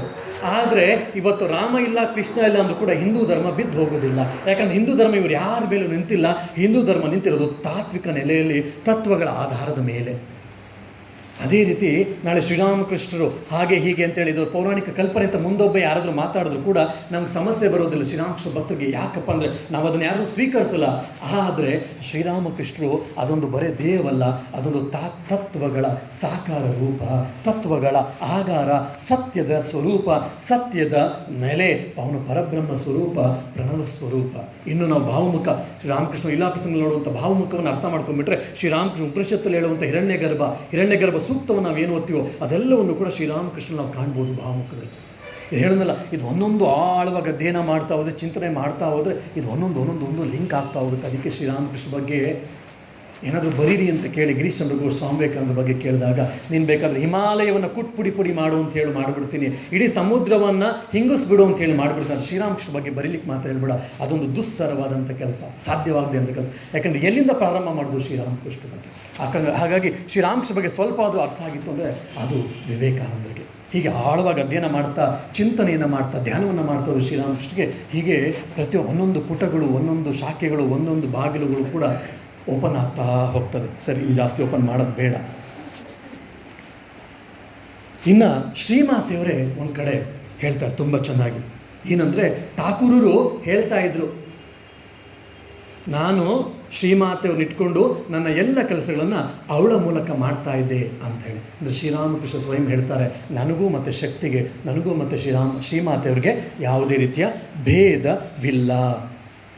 ಸೊ ಇಲ್ಲಿ ನಮಗೆ ಗೊತ್ತಾಗುತ್ತೆ ಇನ್ನೊಂದು ಪ್ರಾಯಶಃ ನಮಗೆ ಸಿಗೋದೇನಪ್ಪ ಅಂದರೆ, ಶ್ರೀರಾಮಕೃಷ್ಣರ ಅಣ್ಣನ ಮಗ ಅವನು ಕಾಮಾರ್ಪಕಂದು ಜಯರಾಮ್ ಬಾಟಿಗೆ ಹೋಗ್ತಿದ್ದಾಗ ಅವನು ಸುಮ್ಮನಿಲ್ಲ, ಅದಕ್ಕೆ ಹೇಳ್ತಾನೆ, ನೀನು ಯಾರು ನನಗೆ ಹೇಳುವವರೆಗೂ ನನಗೆ ಬರೋಲ್ಲ ಅಂತ. ನಾನು ಯಾರು? ನಾನು ನಿನ್ನ ಚಿಕ್ಕಮ್ಮ ಅಷ್ಟೇ ಅಲ್ವಾ? ನಾನು ನಿನ್ನ ಚಿಕ್ಕಮ್ಮ ಶಾರದೆ, ಹಾಗಾದ್ರೆ ಹೋಗು ನೀನು, ನನಗೆ ಬರೋಲ್ಲ. ಯಾಕೋ? ನಾನು ನಿನ್ನ ಚಿಕ್ಕಮ್ಮಲ್ಲ, ನೀನು ಪ್ರತಿ ದಿವಸ ನೋಡ್ತಿದ್ದೀಯಲ್ಲ, ನಿಂಗೆ ಏನಾಯಿತು? ಇಲ್ಲ, ಹಾಗೆ ನೀನು ಹೋಗು, ನೀನು ನಾನು ಚಿಕ್ಕಮ್ಮ, ಸರಿ ಹೋಗು. ಕೊನೆಗೆ ಶ್ರೀಮಾತರು ಹೇಳ್ತಾರೆ, ಜನ ನನ್ನ ಹೇಳ್ತಾರೆ ದುರ್ಗೆ ಕಾಳಿ ಅಂತ. ಜನ ಏನು ಹೇಳ್ತಾರೆ ಬೇಡ, ನೀನೇನು ಅಂತ ನನಗೆ ಹೇಳು ಸ್ಪಷ್ಟವಾಗಿ. ಹೌದು, ನಾನು ಆದಿಶಕ್ತಿ. ಆ ಶ್ರೀಮಾತೆಯವರ ಸ್ವಯಂ ಅವರೇ ಅವರ ಬಗ್ಗೆ ಹೇಳ್ಕೊಂಡಿದ್ದು ಕೆಲವು ಸನ್ನಿವೇಶಗಳಲ್ಲಿ ಅವರೇ ಸ್ಪಷ್ಟವಾಗಿ ಅವರ ಬಗ್ಗೆ ನಮಗೆ ಹೇಳ್ಕೊಳ್ತಾರೆ. ಮತ್ತು ಮಾಸ್ಟರ್ ಹೇಳ್ತಾರೆ ಶ್ರೀಮಾತೆಯವರ ವ್ಯಕ್ತಿತ್ವ ಹೇಗೆ ಅಂತ ನೋಡಿ. ಆ ಗುಣ ಧ್ಯಾನ, ರೂಪ ಧ್ಯಾನ, ಲೀಲಾ ಧ್ಯಾನ ಇವೆಲ್ಲವೂ ತಲೆಯಲ್ಲಿ ಇಟ್ಕೊಂಡಿರ್ಬೇಕು. ಆವಾಗ ಮಾತ್ರ ಈ ಒಂದೊಂದು ಅಂಶಗಳನ್ನು ನಾನು ಯಾಕೆ ಹೇಳ್ತಾ ಇದ್ದೀನಿ ಅಂತ ಗೊತ್ತಾಗುತ್ತೆ. ಶ್ರೀಮಾತೆಯವರ ವ್ಯಕ್ತಿತ್ವ ಹೇಗಿತ್ತು? ಆಹಾ, ಎಂಥ ಅಮಾನುಷವಾದ ಧೈರ್ಯ ಶ್ರೀಮಾತೆಯವರಲ್ಲಿ, ಎಂತಹ ಸಹಿಷ್ಣುತೆ, ಸಂಯಮ, ತ್ಯಾಗ ಮತ್ತು ಸೇವೆ ಅವರದು. ಇವೆಲ್ಲಗಳ ಸಾಕಾರ ರೂಪರಾಗಿದ್ದರು ಶ್ರೀಮಾತೆಯವರು. ಭಾರತೀಯ ನಾರೀಮಣಿಯರ ಪರಮ ಆದರ್ಶರಾಗಿದ್ದರು ಇವರು. ಮಾತೃತ್ವದ ಪರಿಪೂರ್ಣ ವಿಕಾಸವನ್ನು ಇವರಲ್ಲಿ ಕಾಣ್ಬೋದಾಗಿತ್ತು. ಒಂದು ಸ್ತ್ರೀ ತತ್ವ ಹೇಳಿದ ಮೇಲೆ ಮಾಸ್ಟರ್ ಹೇಳ್ತಿದ್ದಾನೆ, ಮಾತೃತ್ವದ ಸಂಪೂರ್ಣವಾದ ಆವಿರ್ಭಾವ ಇವರಲ್ಲಿ, ಶ್ರೀಮಾತೆಯವರಲ್ಲಿ ಆಗಿತ್ತು. ಸ್ತ್ರೀ ಜನಾಂಗದ ಪರಿಪೂರ್ಣ ವಿಕಾಸವನ್ನು ಕಂಡು ಬರೋದು ಮಾತೃತ್ವದಲ್ಲೇ. ಈ ಮಾತೃತ್ವದ ಸಂಪೂರ್ಣ ವಿಕಾಸವನ್ನು ನಾವು ಶ್ರೀಮಾತೆಯವರಲ್ಲಿ ಕಾಣ್ಬೋದು ಅಂತ ಶ್ರೀಮಾತೆಯವ್ರ ಬಗ್ಗೆ ಮಾಸ್ಟರ್ ಮಹಾಶಯ ಹೇಳ್ತಾನೆ. ಯಾಕಿದು ನಮಗೆ ಭಗವಂತನ ಬಗ್ಗೆ ಇಷ್ಟೆಲ್ಲ ಇವ್ರು ಹೇಳ್ತಾವ್ರಲ್ಲ, ಇವ್ರು ಸ್ವಾಮಿಗಳು, ಇವ್ರಿಗೇನು ಕೆಲಸ, ಇವರೆಲ್ಲ ಆಲೋಚನೆ ಮಾಡೋದು, ಧ್ಯಾನ ಮಾಡೋದು, ಅಧ್ಯಯನ ಮಾಡೋದು ಇವ್ರಿಗೆ ಕೆಲಸ, ನಮ್ಗೆ ಯಾಕೆ ಇದೆಲ್ಲ ಹೇಳ್ತಾ ಇದ್ದಾರೆ? ಭಗವಂತನ ಬಗ್ಗೆ ನಮಗೆ ಯಾವ ನಿಲುವಿರುತ್ತೋ ಅದರಂತೆ ನಮ್ಮ ಸಾಧನೆ ಇರುತ್ತೆ, ಅದರಂತೆ ನಮ್ಮ ಜೀವನ ಶೈಲಿ ಇರುತ್ತೆ, ಅದರಂತೆ ನಮ್ಮ ಕ್ವಾಲಿಟಿ ಆಫ್ ಲಿವಿಂಗ್ ಅಂತ ನಾವು ಹೇಳ್ತೀವಲ್ಲ ಅದು ಕೂಡ ಇರ್ತದೆ. ಇದನ್ನೇ ಸ್ವಾಮಿ ಸತ್ಪ್ರಕಾಶಾಂಜಿ ಮಹಾರಾಜರು ಪ್ರಬುದ್ಧ ಭಾರತದಲ್ಲಿ ತುಂಬ ಹಿಂದೆ ವೇದಾಂತವನ್ನು, ಅದ್ವೈತ ವೇದಾಂತವನ್ನು ಹೇಳುವಂಥ ಸಮಯದಲ್ಲಿ ಓದಿದ್ರಿ. ಒಂದು 5-6 ವರ್ಷಗಳ ಹಿಂದೆ ಓದಿದ ನೆನಪು ನನಗೆ. ಅಲ್ಲಿ ತುಂಬ ಚೆನ್ನಾಗಿ ಹೇಳ್ತಾರೆ, ಜಗತ್ತನ್ನು, ಬ್ರಹ್ಮವನ್ನು, ಭಗವಂತನನ್ನು ಯಾವ ರೂಪದಲ್ಲಿ ಕಾಣ್ತೀಯೋ, ಯಾವ ನಿಟ್ಟಿನಲ್ಲಿ ಕಾಣ್ತೀಯೋ ಅದೇ ರೀತಿ ನಿನ್ನ ಜೀವನವೂ ಕೂಡ ನಿರ್ಧಾರವಾಗಿರ್ತದೆ ಅಂತ. ಇದಕ್ಕೆ ಪ್ರಾಯಶಃ ಶಾಸ್ತ್ರದಲ್ಲಿ 3 ರೀತಿಯ ಭಕ್ತರನ್ನು ಹೇಳ್ತಾರೆ. ಒಂದು ರೀತಿಯ ಭಕ್ತರು, ಭಗವಂತ ವೈಕುಂಠದಲ್ಲಿದ್ದಾನೆ, ಭಗವಂತ ಕೈಲಾಸದಿದ್ದಾನೆ, ಭಗವಂತ ಯಾವುದೋ ಲೋಕದಲ್ಲಿದ್ದಾನೆ ಅಂತೇಳಿ ಅವನನ್ನು ಅರ್ಚನೆ ಮಾಡ್ತಿರ್ತಾರೆ. ಇದು ಪ್ರಪ್ರಥಮ ಭಕ್ತರು. ಇನ್ನು ಭಗವಂತ ಅಂತರ್ಯಾಮಿಯಾಗಿದ್ದಾನೆ, ಭಗವಂತ ನಮ್ಮ ಅಂತರ್ಯದಲ್ಲಿದ್ದಾನೆ, ಯಾವುದೋ ಲೋಕದಲ್ಲಲ್ಲ, ಭಗವಂತ ನಮ್ಮ ಅಂತರ್ಯಾಮಿ ರೂಪದಲ್ಲಿ ಇದ್ದು ನಮ್ಮನ್ನು ಪ್ರತಿನಿತ್ಯ ನಮ್ಮನ್ನು ಕಾಪಾಡ್ತಾ ಇದ್ದಾನೆ ಅಂತೇಳಿ. ಎರಡನೇದಾದರೆ ಇನ್ನು ಭಗವಂತ ಎಲ್ಲೆಲ್ಲೂ ಇದ್ದಾನೆ, ಭಗವತ್ ಸ್ವರೂಪಿಯೇ ನಾನು. 3 ರೀತಿಯ ಭಕ್ತರನ್ನಾಗಿ ವಿಂಗಡಣೆ ಮಾಡ್ತಾರೆ. ಭಗವಂತ ಯಾವುದೋ ಒಂದು ಲೋಕದಲ್ಲಿದ್ದಾನೆ, ಭಗವಂತ ನಮ್ಮ ಅಂತರ್ಯಾಪಿ ರೂಪದಲ್ಲಿದ್ದಾನೆ, ಎರಡನೇದು. ಮೂರನೇದು, ಭಗವಂತ ಎಲ್ಲೆಲ್ಲೂ ಇದ್ದಾನೆ, ಭಗವಂತ ಮತ್ತು ನನಗೂ ಕೂಡ ಯಾವುದೇ ರೀತಿಯಿಂದ ಭೇದವಿಲ್ಲ, ಯಾಕಂದ್ರೆ ನಾನು ಅವನು ಎರಡೂ ಕೂಡ ಒಂದೇ, ಸರ್ವಂ ಕಲ್ವಿದಂ ಬ್ರಹ್ಮ. ನೋಡಿ, ಈ 3 ಅಂಶಗಳನ್ನು ನಾವು ಆಳವಾಗಿ ಆಲೋಚನೆ ಮಾಡ್ತಾ ಇದ್ದರೆ, ಒಂದು ಭಗವಂತ ಎಲ್ಲೋ ಇದ್ದಾನೆ ಅಂದಾಗ ಭಗವಂತ ಎಲ್ಲೋ ಇದನ್ನು ಪ್ರಾರ್ಥನೆ ಮಾಡ್ಕೊಂಡು ನಮ್ಮ ಜಗತ್ತಿನಲ್ಲಿ ಜೀವನದಲ್ಲಿ ನಾವು ಏನು ಬೇಕಾದ್ರೂ ಮಾಡ್ತಾ ಇರ್ತೀವಿ. ಇನ್ನು ಭಗವಂತ ಅಂತರ್ಯಾಮಿ ಇದ್ದಾನೆ ಅಂತಂದಾಗ ನಾವು ಒಳ್ಳೆಯ ಕೆಲಸ, ಕೆಟ್ಟ ಕೆಲಸ ಮಾಡಬೇಕನ್ನೋ ಸಮಯದಲ್ಲಿ ಆಲೋಚನೆ ಬರುತ್ತೆ ನಮಗೆ. ಭಗವಂತ ಅಂತರ್ಯಾಮಿ ರೂಪದಲ್ಲಿ ಇದ್ದರೆ, ಭಗವಂತ ಒಳಗಡೆ ಇದ್ದಾನೆ ಅಂದರೆ ನಾವು ಸ್ವಲ್ಪ ಹುಷಾರಾಗಿರಬೇಕು. ಸೊ ಯಾವುದಾದ್ರೂ ನಾವು ಒಂದು ಒಳ್ಳೆಯ ಕೆಲಸ ಮಾಡುವಾಗ ಮಾಡು, ಕೆಟ್ಟ ಕೆಲಸ ಮಾಡುವಾಗ ಮಾಡಬೇಡ ಅಂಥೇಳಿ ಅಂತರ್ಯಾಮಿ ರೂಪದಲ್ಲಿ ಭಗವಂತ ಎಚ್ಚರಿಸ್ತಾ ಇದ್ದಾನೆ. ಭಗವಂತ ನಾವು ಕೆಟ್ಟ ಕೆಲಸ ಮಾಡ್ತಿದ್ದಾಗ ಸುಮ್ಮನೆ ಇರ್ತಾನಲ್ಲ ಯಾಕೆ ಅಂತ ಎಷ್ಟೋ ಜನ ಪ್ರಶ್ನೆ ಕೇಳ್ತಿರ್ತಾರೆ. ಅವನೇನು ಸುಮ್ಮನೆ ಇಲ್ಲ ಪಾಪ, ಹೇಳ್ತಿರ್ತಾರೆ. ಕಳ್ಳನಿಗೆ ಪ್ರತಿ ಸೇರಿ ಯಾರನ್ನು ಹೋಗಿ ಕೇಳಿ ಕಳ್ತನ ಮಾಡೋ ತಪ್ಪ ಅಂದರೆ ಅವನಿಗೆ ಹೌದು ಅಂತ ಹೇಳ್ತಾನೆ. ಯಾಕಂದರೆ ಅವನ ಅಂತರ್ಯಾಮಿ ಹೇಳ್ತಾ ಇರುತ್ತೆ, ಆಂತರ್ಯ ಇದು ತಪ್ಪು ತಪ್ಪು ತಪ್ಪು, ಅದು ಯಾವುದು ತಪ್ಪು, ಕಾನ್ಷಿಯನ್ಸ್ ಅಂತ ಹೇಳ್ತೀವಲ್ಲ ಅದು ಭಗವಂತ. ಆವಾಗ ಅವನ ಜೀವನದ ಮಟ್ಟ ಬದಲಾಗ್ತಾ ಹೋಗುತ್ತೆ.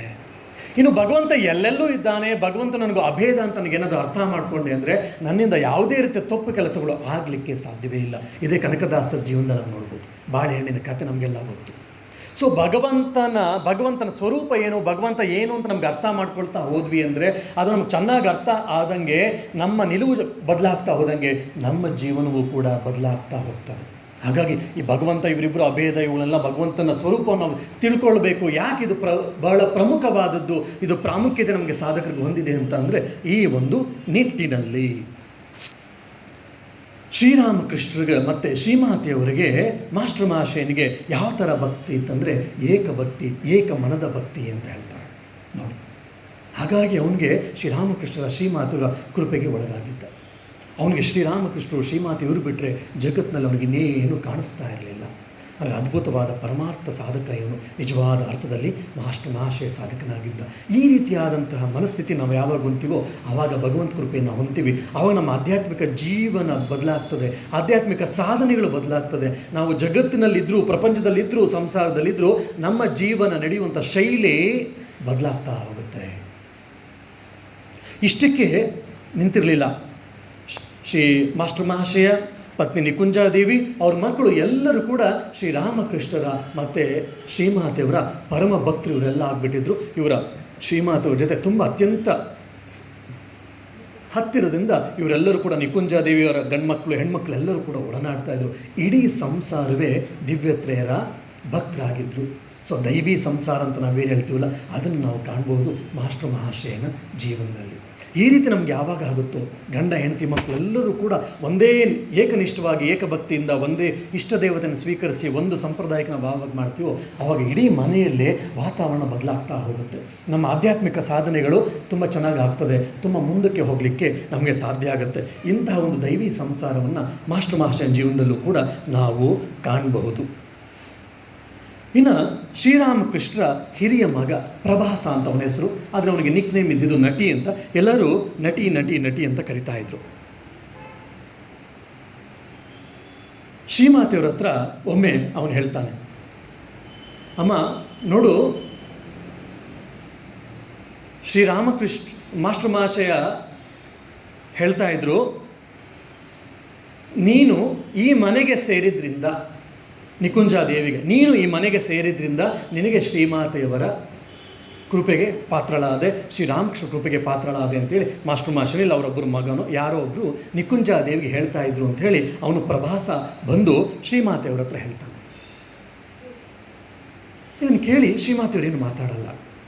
ಸ್ವಲ್ಪ ಹೊತ್ತಾದಮೇಲೆ ಪ್ರಭಾಸನ ಹತ್ರ ಕೇಳ್ತಾನೆ, ಉತ್ತಮ ವ್ಯಕ್ತಿಗಳು ಯಾರು ಅಂತ ನಿನಗೆ ಯಾರು ಅನ್ಸುತ್ತೆ ಹೇಳು, ಯಾರು ಉತ್ತಮ ವ್ಯಕ್ತಿಗಳು ಅಂತ ಅನ್ಸುತ್ತೆ ನಿನಗೆ ಹೇಳು ಅಂತ ಪ್ರಭಾಸನ ಹತ್ರ ನಟಿ ಹತ್ರ ಶ್ರೀಮಾತೆಯವರು ಕೇಳ್ತಾರೆ. ಅವನು ತುಂಬ ಚೆನ್ನಾಗಿ ಅದಕ್ಕೆ ತಡವರ್ಸ್ತಾ ಹೇಳ್ತಾನೆ, ಯಾರ ಬಳಿಗೆ ತುಂಬ ನೋಡಿ ಆಲೋಚನೆ ಮಾಡಿದ್ದು, ಒಬ್ಬ ಚಿಕ್ಕ ಮಗು ಹೇಳುವಂಥ ಮಾತಿದು, ಯಾರ ಬಳಿಗೆ ಶ್ರೀ ಪರಮಹಂಸರು ಬಂದಿದ್ದಾರೋ ಅವರು ಉತ್ತಮ ವ್ಯಕ್ತಿಗಳು ಅಂತ. ಯಾರು ಶ್ರೀರಾಮಕೃಷ್ಣರ ಬಳಿ ಹೋಗಿದ್ದಾರೋ ಅವರು ಒಳ್ಳೆ ವ್ಯಕ್ತಿಗಳಲ್ಲ. ಇವನ ಪ್ರಕಾರ ಯಾರ ಬಳಿ ಶ್ರೀರಾಮಕೃಷ್ಣರೇ ಬಂದಿದ್ದಾರೋ ಅವರು ಉತ್ತಮ ವ್ಯಕ್ತಿಗಳು ಅಂತ ಹೇಳ್ತಾರೆ. ಎಂಥ ಆತ್ಮವಿಶ್ವಾಸ ಇವನಲ್ಲಿ. ಭಗವಂತನ ಕೃಪೆ, ಆದಿಶಕ್ತಿಯ ಕೃಪೆ ಆಗಲಿಲ್ಲ ಅಂತಂದರೆ, ಶ್ರೀಮಾತೆಯ ಕೃಪೆ ಆಗಲಿಲ್ಲ ಅಂದರೆ ಆ ಚಿಕ್ಕ ಹುಡುಗನ ಮಾತಿನ ಬಾಯಿಂದ ಇಂಥ ಮಾತು ಬರಲಿಕ್ಕೆ ಸಾಧ್ಯ. ನಾವೆಲ್ಲ ಏನು ಹೇಳ್ಕೊಳ್ತೀವಿ, ನಾವು ಶ್ರೀರಾಮಕೃಷ್ಣರ ಕೃಪೆಗೆ ಒಳಗಾಗಿದ್ದೀವಿ, ನಾವು ಶ್ರೀರಾಮಕೃಷ್ಣ ಒಂದು ಕೃಪೆಗೆ ಒಳಗಾಗಿದ್ದೀವಿ, ರಾಮಕೃಷ್ಣ ಆಶ್ರಮಕ್ಕೆ ಬರ್ತಾ ಇದ್ದೀವಿ, ದಿವ್ಯತರ ಕೃಪೆಯಿಂದ ಶ್ರೀರಾಮಕೃಷ್ಣರ ಆ ಮಂತ್ರ ನಮಗೆ ಸಿಕ್ಕಿದೆ, ನಮ್ಮ ಜೀವನ ಸಾರ್ಥಕ ಆಯಿತು ಅಂತ ನಾವೆಲ್ಲ ಅಂದ್ಕೊಳ್ತಾ ಇದ್ರೆ ಈ ಒಂದು ಪರಾಭಕ್ತಿಯ ಪರಾಕಾಷ್ಠೆ. ಯಾರ ಬಳಿ ಶ್ರೀರಾಮಕೃಷ್ಣೇ ಬಂದ್ಬಿಟ್ಟಿದ್ದಾರೋ ಅವರು ಉತ್ತಮ ವ್ಯಕ್ತಿಗಳು ಅಂತ ಹೇಳ್ತಾರೆ. ಎಂಥ ಮಾತು ಇದು! ಯಾವಾಗ ಅಂತಂದರೆ ಆ ಭಗವತ್ ಕೃಪೆ ಆದಾಗ, ಭಗವಂತನ ಸಾನ್ನಿಧ್ಯದ ಇರುವಿಕೆ ಆದಾಗ, ಭಗವಂತನ ನಿಜವಾದ ಪ್ರೀತಿ ಯಾವಾಗ ಯಾರಿಗೆ ಬರುತ್ತೋ ಅವರಿಂದ ಮಾತ್ರ ಇಂತಹ ಮಾತುಗಳು ಹೊರಹೊಮ್ಮಲಿಕ್ಕೆ ಸಾಧ್ಯ. ನೋಡಿ, ಅವ್ರ ಮಕ್ಕಳು ಕೂಡ ಇಂತಹ ಮಾತುಗಳನ್ನೆಲ್ಲ ಹೇಳ್ತಾ ಇದ್ರು. ಇನ್ನೊಂದು ಕಡೆ ಹೇಳ್ತಾರೆ, ನಿಕುಂಜಾದೇವಿ ಉದ್ಬೋಧನಕ್ಕೆ ಹೋಗಿದ್ದಾಳೆ, ಹಲವಾರು ಜನ ಭಕ್ತರು ಬಂದಿದ್ದಾರೆ, ಹಲವಾರು ಜನ ಭಕ್ತರಿಗೆ ಶ್ರೀಮಾತೆಯವರು ಧ್ಯಾನವನ್ನು ಮಾಡಿ ಅಂತ ಹೇಳಿದ್ರು. ಸೊ ಎಲ್ಲರೂ ಕುತ್ಕೊಂಡು ಧ್ಯಾನ ಮಾಡ್ತಾ ಇದ್ದಾರೆ. ನಿಕುಂಜಾದೇವಿ ಕುತ್ಕೊಂಡು ಧ್ಯಾನ ಮಾಡ್ತಾ ಇದ್ರು. ಯಾವುದೋ ಒಂದು ಕೆಲಸದ ಪ್ರಯುಕ್ತ ಶ್ರೀಮಾತೆಯವರು ಸಗಣಿ ಹಾಕಿ ಸಾರಿಸ್ತಾ ಇದ್ರು. ಸುಮಾರು ಜನ ಭಕ್ತರು ಧ್ಯಾನ ಮಾಡೋದು, ಎಷ್ಟೋ ನಮ್ಮ ಧ್ಯಾನಗಳು ಎಷ್ಟು ಗಟ್ಟಿ ಇರೋದು ನಮಗೆಲ್ಲ ಗೊತ್ತು.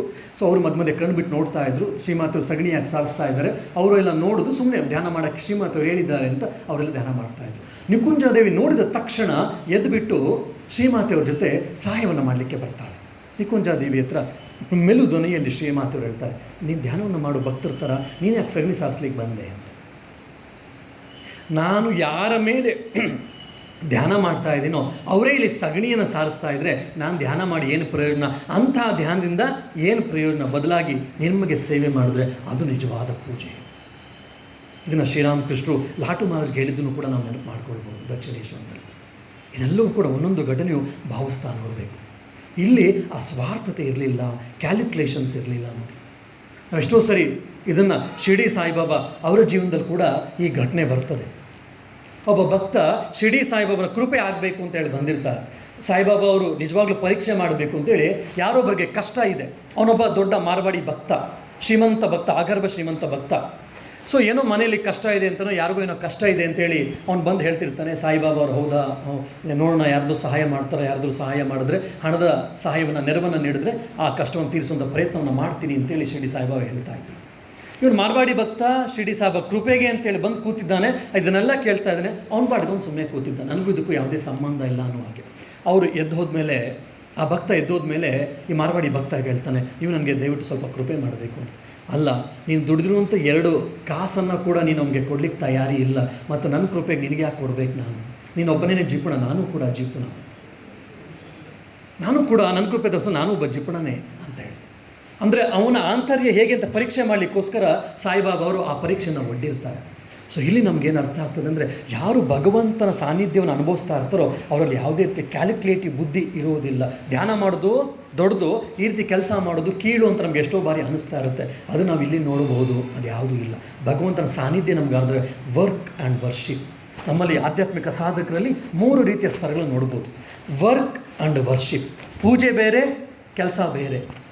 ವರ್ಕ್ ಆ್ಯಸ್ ವರ್ಷಿಪ್, ಕೆಲಸವನ್ನು ಪೂಜೆ ರೀತಿ ಮಾಡುವಂಥ ಪ್ರಯತ್ನವನ್ನು ಮಾಡ್ತಾ ಇರ್ತೀವಿ. ಇದು ಎರಡನೇ ಮಟ್ಟದ ಸಾಧಕರ ನಿಲುವು, ಇಲ್ಲ ಅವರ ಪ್ರಯತ್ನ. ಇನ್ನೊಂದು ವರ್ಕ್ ಈಸ್ ವರ್ಷಿಪ್, ಅವನ ಕೆಲಸವೇ ಅವನಿಗೆ ಪೂಜೆ ಆಗಿರ್ತದೆ. Work and worship, work as worship, work is worship ಅಂತ. ಈ ನಿಕುಂಜಾದೇವಿಯಲ್ಲೂ ಕೂಡ ವರ್ಕ್ ಈಸ್ ವರ್ಷಿಪ್ ಆಗಿತ್ತು. ಆಗಗಳು ಧ್ಯಾನ ಮಾಡೋದಾಗಿರ್ಬೋದು, ಶ್ರೀಮಾತರ ಜೊತೆ ಒಂದು ಸೇವೆಯನ್ನು ಮಾಡೋದು, ಎರಡರಲ್ಲೂ ಕೂಡ ಯಾವುದೇ ಭೇದ ಭಾವ, ಭೇದ ಬುದ್ಧಿ ಅವಳಲ್ಲಿ ಕಾಣ್ತಾ ಇರಲಿಲ್ಲ. ಯಾಕಂತಂದರೆ ಆ ಆಂತರ್ಯದಲ್ಲಿ ಆಧ್ಯಾತ್ಮಿಕ ವಿಕಸನ ಉಂಟಾಗಿತ್ತು.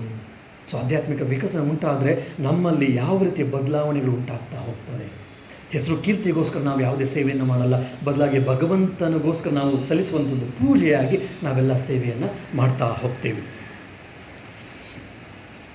ಇನ್ನೊಂದು ಕಡೆ ನಿಕುಂಜಾದೇವಿಗೆ ಶ್ರೀಮಾತರು ಹೇಳ್ತಾರೆ, ನೋಡಿ ಎಂಥ ಮಾತು, ಸೊಸೆಯಮ್ಮ, ನಾನು ಎಷ್ಟೋ ಜನ ಸಾಧುಗಳನ್ನು ನೋಡಿದ್ದೀನಿ.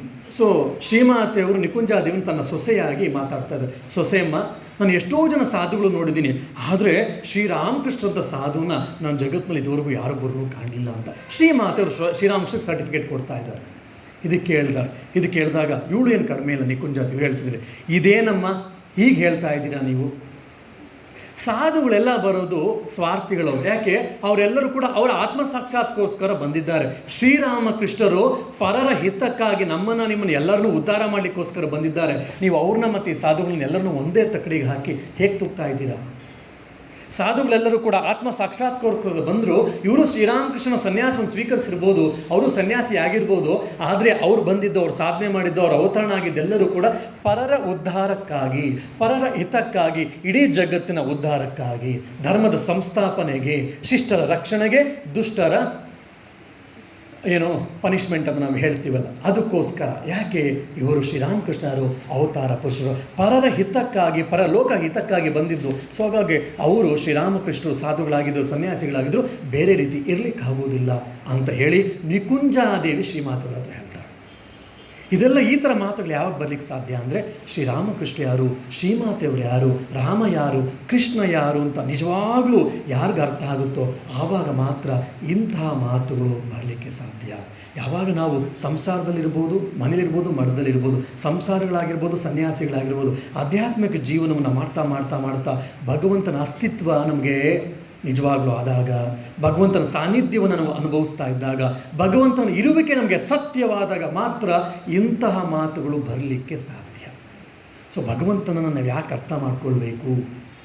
ಭಗವಂತನ ಅಸ್ತಿತ್ವದ ಸತ್ಯತ್ವ ಬುದ್ಧಿ ಉಂಟಾಯಿತು ಅಂದರೆ ನಮ್ಮ ದೃಷ್ಟಿಕೋನ ಹೇಗೆ ಬದಲಾಗ್ತಾ ಹೋಗ್ತದೆ ಅನ್ನುವಂಥದ್ದು ನಮಗಿಲ್ಲಿ ಸ್ಪಷ್ಟವಾಗಿ ನಿಕುಂಜಾದೇವಿಯಲ್ಲಾಗಿರ್ಬೋದು, ಮಾಸ್ಟರ್ ಮಾಷಿನಲ್ಲಿರ್ಬೋದು, ಅವರ ಮಕ್ಕಳಲ್ಲಿರ್ಬೋದು, ಎಲ್ಲರಲ್ಲೂ ಕೂಡ ನಮಗೆ ಗೊತ್ತಾಗ್ತಾ ಹೋಗ್ತದೆ.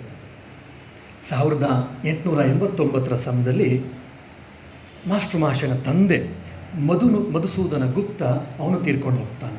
ಅವ್ರ ತಂದೆಗೆ ಸ್ವಲ್ಪ ಅಂಟುಕೊಂಡಿದ್ದ ಮಾಸ್ಟರ್ ಮಾಷಿಯ ಆ ಸಮಯದಲ್ಲಿ ಅವನ ಮನಸ್ಸಿಗೆ ತುಂಬ ಆಘಾತ ಆಯಿತು. ಸ್ವಲ್ಪ ಸಮಯ ಇತ್ತು. ಆಮೇಲಿಂದ ಶ್ರೀಮಾತೆಯವರ ಶರಣವನ್ನು ಹೊಂದಿದ್ದರಿಂದ ಅವನು ಕೆಲವೇ ದಿವಸದಲ್ಲಿ ಅದರಿಂದ ಚೇತರಿಸಿಕೊಂಡು ಅವನ ಜೀವನವನ್ನು ಪ್ರಾರಂಭ ಮಾಡಿದ. ಈ ಒಂದು ಘಟನೆ ನಾವು ಸಂಸಾರದಲ್ಲಿದ್ದವ್ರಿಗೆಲ್ಲರಿಗೂ ಕೂಡ ಇದು ಬಹಳ ಪ್ರಮುಖವಾದಂಥ ಘಟನೆ.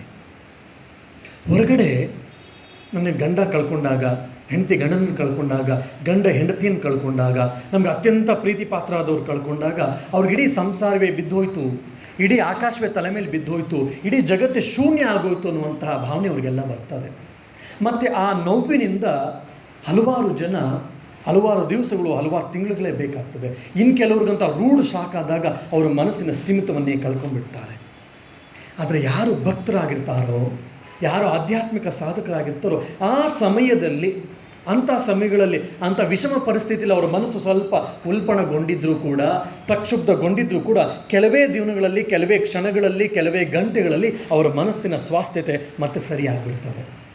ಇದು ನಾವು ಆಧ್ಯಾತ್ಮಿಕ ಜೀವನವನ್ನು ಮಾಡ್ತಾ, ಧಾರ್ಮಿಕ ಜೀವನವನ್ನು ಮಾಡ್ತಾ, ಮಠಗಳಿಗೆ ಬರ್ತಾ, ಆಶ್ರಮಗಳಿಗೆ ಬರ್ತಾ, ಸತ್ಸಂಗಗಳನ್ನು ಮಾಡ್ತಾ, ಧಾರ್ಮಿಕ ಗ್ರಂಥಗಳನ್ನು ಓದ್ತಾ, ಧ್ಯಾನ ಜಪಗಳನ್ನು ಮಾಡ್ತಾ ಇದ್ದರೆ ನಮಗೇನಪ್ಪ ಅಂತಂದರೆ ಹೊರಗಡೆ ಎಂಥ ರೂಢ ಶಾಖಗಳಾಗ್ತಾಯಿದ್ರು, ಸಾವು ಮರಣಗಳಾಗ್ತಾಯಿದ್ರು ಕೂಡ, ಅತಿವೃಷ್ಟಿ ಅನಾವೃಷ್ಟಿಗಳಾಗ್ತಾಯಿದ್ರು ಕೂಡ, ಈ ರೀತಿ ದ್ವಂದ್ವಗಳು ಎಷ್ಟೇ ಬರ್ತಾಯಿದ್ರು ಅದನ್ನ ಮನಸ್ಸು ಹೆಚ್ಚು ವಿಚಲಿತವಾಗುವುದಿಲ್ಲ. ವಿಚಲಿತವಾದರೂ ಕೂಡ ಹೆಚ್ಚು ಸಮಯ ಅದು ನಿಲ್ಲೋದಿಲ್ಲ. ಇದು ಮಾಸ್ಟರ್ ಮಾಷೆನ ಜೀವನದಲ್ಲೂ ಕಾಣ್ಬೋದು. ನಾವು ಭಕ್ತರಾದಂಥವ್ರಿಗೆ ಇದೊಂದು ಆದರ್ಶ ಆಗಿರಬೇಕು. ಅದನ್ನು ಶ್ರೀಮಾತವರು ತುಂಬ ಚೆನ್ನಾಗಿ ಹೇಳ್ತಾರೆ. ಮಗು, ನೀನೊಂದು ಪ್ರಾರ್ಥನೆಯನ್ನು ಮಾಡಿ. ಯಾಕೆ ಗೊತ್ತೇನೋ, ಈ ಸಂಸಾರ ಅಂದರೆ ಎಂಥದ್ದು ಗೊತ್ತೇನೋ, ಇದೊಂದು ದಗಿಸುವ ಅಗ್ನಿಕುಂಡ. ಇದರಲ್ಲೆಲ್ಲ ಬೆಂದು ಹೋಗ್ತಾ ಇರ್ತಾರೆ. ಇದರಲ್ಲೂ ಇದ್ದು ನೀನು ಬೆಂದು ಹೋಗಬಾರ್ದು ಅನ್ನುವಂತಹ ಭಾವನೆ ನಿನಗೆ ಏನಾದರೂ ಬರಬೇಕು ಅಂತಂದರೆ, ಯಾರಿಗೆ ಭಗವಂತನ ಕೃಪೆ ಆಗಿರುತ್ತೋ ಅವರು ಮಾತ್ರ ಬೆಂಕಿಯ ಒಳಗಡೆ ಇದ್ದರೂ ಕೂಡ ಅವನಿಗೇನೂ ಆಗ್ಲಿಕ್ಕೆ ಸಾಧ್ಯ ಇಲ್ಲ. ಪ್ರಹ್ಲಾದನ ನಾವು ಜೀವನವನ್ನು ನೆನಪಿಸ್ಕೊಳ್ಬೇಕು. ಪ್ರಹ್ಲಾದ ಬೆಂಕಿಯ ಮಧ್ಯದಲ್ಲಿ ಕೂತ್ಕೊಂಡಾಗ ಕೂಡ ಅವನಿಗೇನೂ ಆಗಲಿಲ್ಲ. ಆದರೆ ಅವಳ ಅತ್ತೆ ಸುಟ್ಟು ಭಸ್ಮಳಾದಳು. ಆದರೆ ಪ್ರಹ್ಲಾದನಿಗೇನೂ ಆಗಲಿಲ್ಲ. ಯಾಕೆ? ಭಗವನ್ ಶ್ರೀಮನ್ನಾರಾಯಣನ ಕೃಪೆ ಅವನಿಗಿತ್ತು. ಹಾಗಾಗಿ ನಾವು ಸಂಸಾರದಲ್ಲಿದ್ದರೂ ಕೂಡ ನಾವು ಆರಾಮಾಗಿ ಯಾವಾಗ ಇರಲಿಕ್ಕೆ ಸಾಧ್ಯ ಆಗುತ್ತೆ ಅಂದರೆ ಭಗವಂತನ ಕೃಪೆ ಆದಾಗ, ಆಧ್ಯಾತ್ಮಿಕವಾಗಿ ನಾವು ಮುಂದುವರೆದಾಗ. ಇದನ್ನು ಸ್ವಯಂ ಶ್ರೀಮಾತೆಯವರೇ ತುಂಬ ಚೆನ್ನಾಗಿ ಹೇಳ್ತಾರೆ. ಈ ಸಂಸಾರ ಒಂದು ಅಗ್ನಿಕುಂಡ ಇದ್ದ ಹಾಗಾಗಿ ಭಗವಂತನ ಕೃಪೆ ಆದರೆ ನಿನಗೇನು ಪ್ರಾಬ್ಲಮ್ ಇಲ್ಲ, ಏನು ಸಮಸ್ಯೆ ಇಲ್ಲ, ನೀನು ಆರಾಮಾಗಿ ಆನಂದವಾಗಿರ್ಬೋದು ಅಂತ ಶ್ರೀಮಾತೆಯವರು ನಮಗೆಲ್ಲರಿಗೂ ಕೂಡ ಹೇಳಿದ್ದಾರೆ. ಆಮೇಲೆ ಮುಂದೆ ಹೇಳ್ತಾರೆ, ಇದರ ಹೇಗೆ ಸಾಧ್ಯ ಆಯಿತು ಅಂತ ಮುಂದೆ ಬಂದಂಥ ವ್ಯಕ್ತಿಗಳು ಕೇಳಿದಾಗ ಅವಾಗ ಹೇಳ್ತಾರೆ, ಅಮ್ಮ, ನನಗೆ ಜನ್ಮ ನೀಡಿದ ತಂದೆ ತಾಯಿಗಳು ನಾನೀಗ ಮರ್ತೇ ಬಿಟ್ಟಿದ್ದೇನೆ. ನನಗೆ ಶ್ರೀರಾಮಕೃಷ್ಣರೇ ನನ್ನ ತಂದೆ, ಶ್ರೀಮಾತೆಯವರೇ ನನ್ನ ನಿಜವಾದ ತಾಯಿ. ನನಗೆ ಜನ್ಮ ಕೊಟ್ಟಂಥ ತಂದೆ ತಾಯಿಗಳನ್ನು ಕೆಲಸ ಮಾಡಬೇಕಾಗಿತ್ತು, ಒಂದು ಕರ್ತವ್ಯ ಇತ್ತು. ಹಾಗಾಗಿ ಅವ್ರಿಗೆಲ್ಲ ಪ್ರತಿನಿತ್ಯ ಏನು ಬೇಕಾಗಿತ್ತು ಅದನ್ನೆಲ್ಲ ವ್ಯವಸ್ಥೆಯನ್ನು ಮಾಡ್ತಿದ್ದ, ಅವ್ರ ಜೊತೆ ಇದ್ದ, ಅವ್ರಿಗೆ ಬೇಕಂತ ಸೇವೆನ ಎಲ್ಲವನ್ನೂ ಕೂಡ ಮಾಸ್ಟರ್ ಮಾಷಯ ಮಾಡ್ದ. ತಂದೆ ತಾಯಿ ಇರುವವರೆಗೂ ಚೆನ್ನಾಗಿ ಸಾಕ್ದ, ಅವರನ್ನು ನೋಡಿಕೊಂಡ. ಆದರೆ ಅವನ ಮನಸ್ಸಿನ ಭಾವನೆ ಹೇಗಿತ್ತು? ಅವರು ನನಗೆ ಈ ದೇಹಕ್ಕೆ ಜನ್ಮವನ್ನು ನೀಡಿರ್ಬೋದು, ಬಯಾಲಜಿಕಲ್ ಪೇರೆಂಟ್ಸ್ ಆಗಿರ್ಬೋದು, ಆದರೆ ನನಗೆ ಇವತ್ತು ನನ್ನ ನಿಜವಾದ ತಂದೆ ತಾಯಿ ಅಂದರೆ ಶ್ರೀರಾಮಕೃಷ್ಣ ಮತ್ತು ಶ್ರೀಮಾತೆಯವರು ನನಗೆ ಸ್ಪಷ್ಟವಾಗಿದೆ. ಸೊ ನಾವು ಶ್ರೀರಾಮಕೃಷ್ಣ ಮಕ್ಕಳು, ಶ್ರೀರಾಮಕೃಷ್ಣ ಪರಂಪರೆಯಲ್ಲಿ ಬರುವವರು ನಮಗೆ ಹೇಗಾಗಿರಬೇಕು, ಯಾವ ರೀತಿ ಇರಬೇಕು ಅಂತ. ಪ್ರಾಯಶಃ ಇವತ್ತು Mother's Day, international Mother's Day. ತುಂಬ ಜನ ಎಲ್ಲರೂ ಕೂಡ ಮದರ್ ಬಗ್ಗೆ ಎಲ್ಲ ಹಾಕ್ಕೊಳ್ತಿರ್ತಾರೆ. ಆದರೆ ವಾಟ್ಸಪ್ಪಲ್ಲಿ ತುಂಬ ಜನ ರಾಮಕೃಷ್ಣಾಶ್ರಮದ ಭಕ್ತರು, ಎಲ್ಲ ತರುಣರು ಕೂಡ, ವಯಸ್ಸಾದವರು ಹಾಕ್ಕೊಂಡ್ರೆ ಅಷ್ಟೇ ಇಲ್ಲ, ತರುಣರು ಕೂಡ, ಎಲ್ಲರೂ ಕೂಡ ಅಮ್ಮ ಎಲ್ಲವೂ ನಿನ್ನಡಿಗೆ ಅಂಥೇಳಿ ಶ್ರೀಮಾತೆಯವರ ಭಾವಚಿತ್ರವನ್ನು ಸ್ಟೇಟಸ್ಗಳಲ್ಲಿ ಹಾಕ್ಕೊಂಡು ಅಮ್ಮ ಎಲ್ಲವೂ ನಿನ್ನಡೆಗೆ ಅಂಥೇಳಿ ಮದರ್ಸ್ ಡೇನ ಎಷ್ಟೋ ಜನ ಯುವಕರು, ರಾಮಕೃಷ್ಣಾಶ್ರಮದ ಯುವಕರು ಅವ್ರ ಸ್ಟೇಟಸ್ಗಳಲ್ಲಿ ಹಾಕ್ಕೊಂಡಿದ್ದನ್ನು ನಾನು ನೋಡಿದೆ. ಆನಂದ ಆಯಿತು ನನಗೂ ಕೂಡ. ಹಬ್ಬ, ಎಂತಹ ಮನ ಪರಿವರ್ತನೆ ಆ ಯುವಕರಲ್ಲಿ ಆಗಿದೆ ಅಂತ. ಆ ಯೌವನದ ಅವಸ್ಥೆಯಲ್ಲಿ ಇಂಥ ಪರಿವರ್ತನೆ ಆದರೆ ಮುಂದೆ ಅವರ ಜಗತ್ತಿನಲ್ಲಿ, ಸಂಸಾರದಲ್ಲಿ ಎಲ್ಲೇ ಇದ್ದರೂ ಕೂಡ ಆನಂದವಾಗಿ ಅವ್ರ ಜೀವನವನ್ನು ಮಾಡ್ಬೋದು ಅಂತ.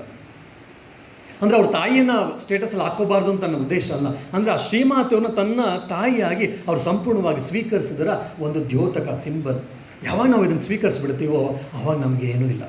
ಸೊ ಈ ಅರ್ಥದಲ್ಲಿ ತಂದೆಯೂ ನೀನೇ, ತಾಯಿಯೂ ನೀನೇ, ಬಂಧುವೇ ನೀನೇ, ಬಳಗವೇನೇ ಅಂತ ಆವಾಗ ನಾವು ಯಾವಾಗ ಭಜನೆ ಮಾಡ್ತೀವೋ ಆ ನಿಜವಾದವಾಗಿ ಬಂದಾಗ ನಮಗೆ ಜೀವನದಲ್ಲಿ ಈ ಮಾಯೆ ಎಲ್ಲ ಮಾ ತೋದೇರ್ ಕೆಪಾರ್ ಹಾಟ್ ಬಜಾರ್ ಅಂತೇಳಿ ಬೆಂಗಾಲಿ ತುಂಬ ಚೆನ್ನಾಗಿದೆ, ಒಳ್ಳೊಳ್ಳೆ ಭಜನೆಗಳಿದೆ. ಮಾ ತೋದೇರ್ ಕೆಪಾರ್ ಹಾಟ್ ಬಜಾರ್. ಅಮ್ಮ, ಅವನೊಬ್ಬ ಸಂತ ಹೇಳ್ತಾನೆ, ಒಬ್ಬ ಕವಿ ಕೂಡ ಸಂತನು ಕೂಡ, ಅಮ್ಮ ಈ ನಿನ್ನ ಹುಚ್ಚು ಸಂತೆಯನ್ನು ನೋಡಿ ನನಗೆ ತುಂಬ ಆನಂದ ಆಗ್ತಾ ಇದೆ, ನಗಬೇಕೋ ಅಳಬೇಕೋ ಗೊತ್ತಾಗ್ತಿಲ್ಲ, ಏನು ನಿನ್ನ ಲೀಲೆ ಅಂತ. ನೋಡಿ, ಸಂಸಾರ ಅನ್ನೋದು ಅಗ್ನಿಕುಂಡ ಅಂತ ಒಂದು ಕಡೆ, ಒಂದು ಭಾವನೆ ಆದರೆ ಇನ್ನೊಬ್ಬ ಸಂತ ಹೇಳ್ತಾನೆ, ಅಮ್ಮ ಈ ಹುಚ್ಚರ ಸಂತೆ ಇದು ನೋಡಿ ನನಗೆ, ನಿನ್ನ ಸೃಷ್ಟಿಕಾರಿ ಎಂಥ ಅದ್ಭುತ, ಈ ಹುಚ್ಚರ ಸಂತೆಯನ್ನು ನೋಡಿ ನನಗೆ ಆನಂದ ಆಗ್ತಾ ಇದೆ. ಕೆಪಾರ್ ಹಾಟ್ ಬಜಾರ್, ಮಾ ತೋದೇರ್ ಕೆಪಾರ್ ಹಾಟ್ ಬಜಾರ್. ಕೆಪ ಅಂದರೆ ಹುಚ್ಚ, ಮಾ ನಿನ್ನ ಸೃಷ್ಟಿ ಹೆಂಗಿದೆ ಅಂದರೆ ಹುಚ್ಚರ ಸಂತ ಇದ್ದಾಗೆ ಅಂತ, ನನಗೆ ನಗಬೇಕು ಅನ್ನಿಸ್ತಾ ಇದೆ ಅಂತ ಹೇಳಿ. ಸೊ ಯಾರು ಆಧ್ಯಾತ್ಮಿಕ ಮುಂದುವರೆದು ಬಿಡ್ತಾರೋ ಆವಾಗ ಅವ್ರಿಗೊಂದು ಸಂಸಾರ ಅನ್ನುವಂಥದ್ದೊಂದು ಅವಾಗ ಅಗ್ನಿಕುಂಡ ಆಗೋದಿಲ್ಲ, ಬದಲಾಗಿ ಎಲ್ಲವೂ ಕೂಡ ಮಾಯಾಜಾಲವಾಗಿರ್ತದೆ, ಬದಲಾಗಿ ಒಂದು ಸರ್ಕಸ್ ಆಗಿರ್ತದೆ, ಬದಲಾಗಿ ಒಂದು ನಾಟಕದ ಕಂಪ್ನಿ ಥರ ಕಾಣ್ತಾ ಇರ್ತದೆ. ಅವರು ಆಟ ಆಡ್ಕೊಂಡು ಹೋಗ್ತಾರೆ. ಇದನ್ನೇ ಸ್ವಾಮಿ ವಿವೇಕಾನಂದ ಜೀವನ ನೋಡ್ಬೋದು. ಅವ್ರು ಒಂದು ಕಡೆ ಹೇಳ್ತಾರೆ, ಮಾಯೆ ಜೊತೆ ನಾವು ಆಟ ಆಡಬೇಕು, ನನ್ನ ಮಕ್ಕಳು ಮಾಯೆ ಜೊತೆ ಆಟ ಆಡಬೇಕು ಅಂತ. ಇದು ತುಂಬ ಅದ್ಭುತವಾದಂಥ ಮಾತು. ಯಾವಾಗ ಆಗುತ್ತೆ ಅಂದರೆ ಆ ದಿವ್ಯತರ ಅಸ್ತಿತ್ವವನ್ನು ನಾವು ಅರ್ಥ ಮಾಡಿಕೊಂಡು ಭಗವಂತ ಇದ್ದಾನೆ ಅಂತ ನಮ್ಗೆ ಯಾವಾಗ ಅರ್ಥ ಆಗುತ್ತೋ ಆವಾಗ ನಾವು ಸಂಸಾರದಲ್ಲಿ ಇರಲಿ, ಎಲ್ಲಾದರೂ ಇರಲಿ ಕೂಡ ನಾವು ಜಗತ್ತು ನಮಗೊಂದು ಭಾರವಾಗಲ್ಲ, ಬದಲಾಗಿ ಅದೊಂದು ನಾಟಕ ನಡೀತಾ ಇರುತ್ತೆ. ಎಲ್ಲ ಬಂತು ಹೋಯಿತು ನಾವು ನೋಡ್ತಾ ಇದ್ದೆ. ಸ್ವಾಮಿ ಚಿದ್ಭವಾಂಜಿ ಮಹಾರಾಜರ ಘಟನೆಯನ್ನು ಗೀತಾ ಉಪನ್ಯಾಸದಲ್ಲಿ ನಾನು ಹೇಳಿದ್ದೆ. ಪ್ರಾಯಶಃ ಯಾರಾದ್ರು ನೆನಪು ಮಾಡಿಕೊಂಡ್ರೆ ಅವಾಗ ಇದಕ್ಕೆ ತುಂಬ ಲಿಂಕ್ ಆಗುತ್ತೆ. ಇನ್ನೊಂದು ಆಶ್ಚರ್ಯ, ಮಾಸ್ಟರ್ ಮಹಾಶಯನ ಜೀವನದಲ್ಲಿ ಎಂತೆಂಥದ್ದೆಲ್ಲ ನಡೆದಿದೆ. ಮಾಸ್ಟರ್ ಮಹಾಶಯಿಂದ ಹಲವಾರು ಬಾರಿ ಶ್ರೀಮಾತೆಯವರು ಸ್ವಪ್ನದಲ್ಲಿ ಕಾಣ್ತಾ ಇದ್ರಂತೆ. ಸ್ವಪ್ನ ದರ್ಶನವನ್ನು ಕೊಡ್ತಾಯಿದ್ರು ಶ್ರೀಮಾತೆಯವರು. ಯಾರಿಗೆ? ಮಾಸ್ಟರ್ ಮಹಾಶಯನಿಗೆ. ಅವನು ಚಿಕ್ಕವನಿದ್ದಾಗ ಯಾವುದೋ ಒಂದು ಕಾಯಿಲೆಗೆ ತುತ್ತಾದಾಗ ಶ್ರೀಮಾತೆಯವರು, ಅವಾಗ ಶ್ರೀಮಾತೆ ಯಾರು ಗೊತ್ತಿಲ್ಲ, ಅವಾಗ ಶ್ರೀಮಾತೆಯವರು ಕೂಡ ಚಿಕ್ಕ ಹುಡುಗಿಯಾಗಿದ್ರು ಅಂತ ಕಾಣ್ತದೆ. ಆದರೆ ಅವರು ಬಂದು ಅವನಿಗೆ ಏನು ಯೋಚನೆ ಮಾಡಬೇಡ ಮಗು, ನೀನು ಸರಿಯಾಗ್ತೆ ಅಂತೇಳಿ ಆಶೀರ್ವಾದ ಮಾಡಿದ್ದು ಅಂತ ನಾನು ಎಲ್ಲೋ ಕೇಳಿದ್ದು ಇಲ್ಲ ಓದಿದ್ದು ನೆನಪು. ಆಮೇಲೆ ಮುಂದೆ ಶ್ರೀಮಾತೆಯವರು ನೋಡಿದಾಗ ಅವನಿಗೆ ಅದು ಲಿಂಕ್ ಆಯಿತು. ಸೊ ಶ್ರೀಮಾತೆಯವರು ಹಲವಾರು ಬಾರಿ ಮಾಸ್ಟರ್ ಮಹಾಶಯನಿಗೆ ಸ್ವಪ್ನದಲ್ಲಿ ದರ್ಶನವನ್ನು ಕೊಟ್ಟು ಅವನನ್ನು ಮುಂದೆ ಕರ್ಕೊಂಡು ಹೋಗ್ತಾ ಇದ್ರು ಅಂಥೇಳಿ ಮಾಸ್ಟರ್ ಮಹಾಶಯ ಅವನ ಜೀವನದಲ್ಲಿ ಬರ್ಕೊಳ್ತಾರೆ.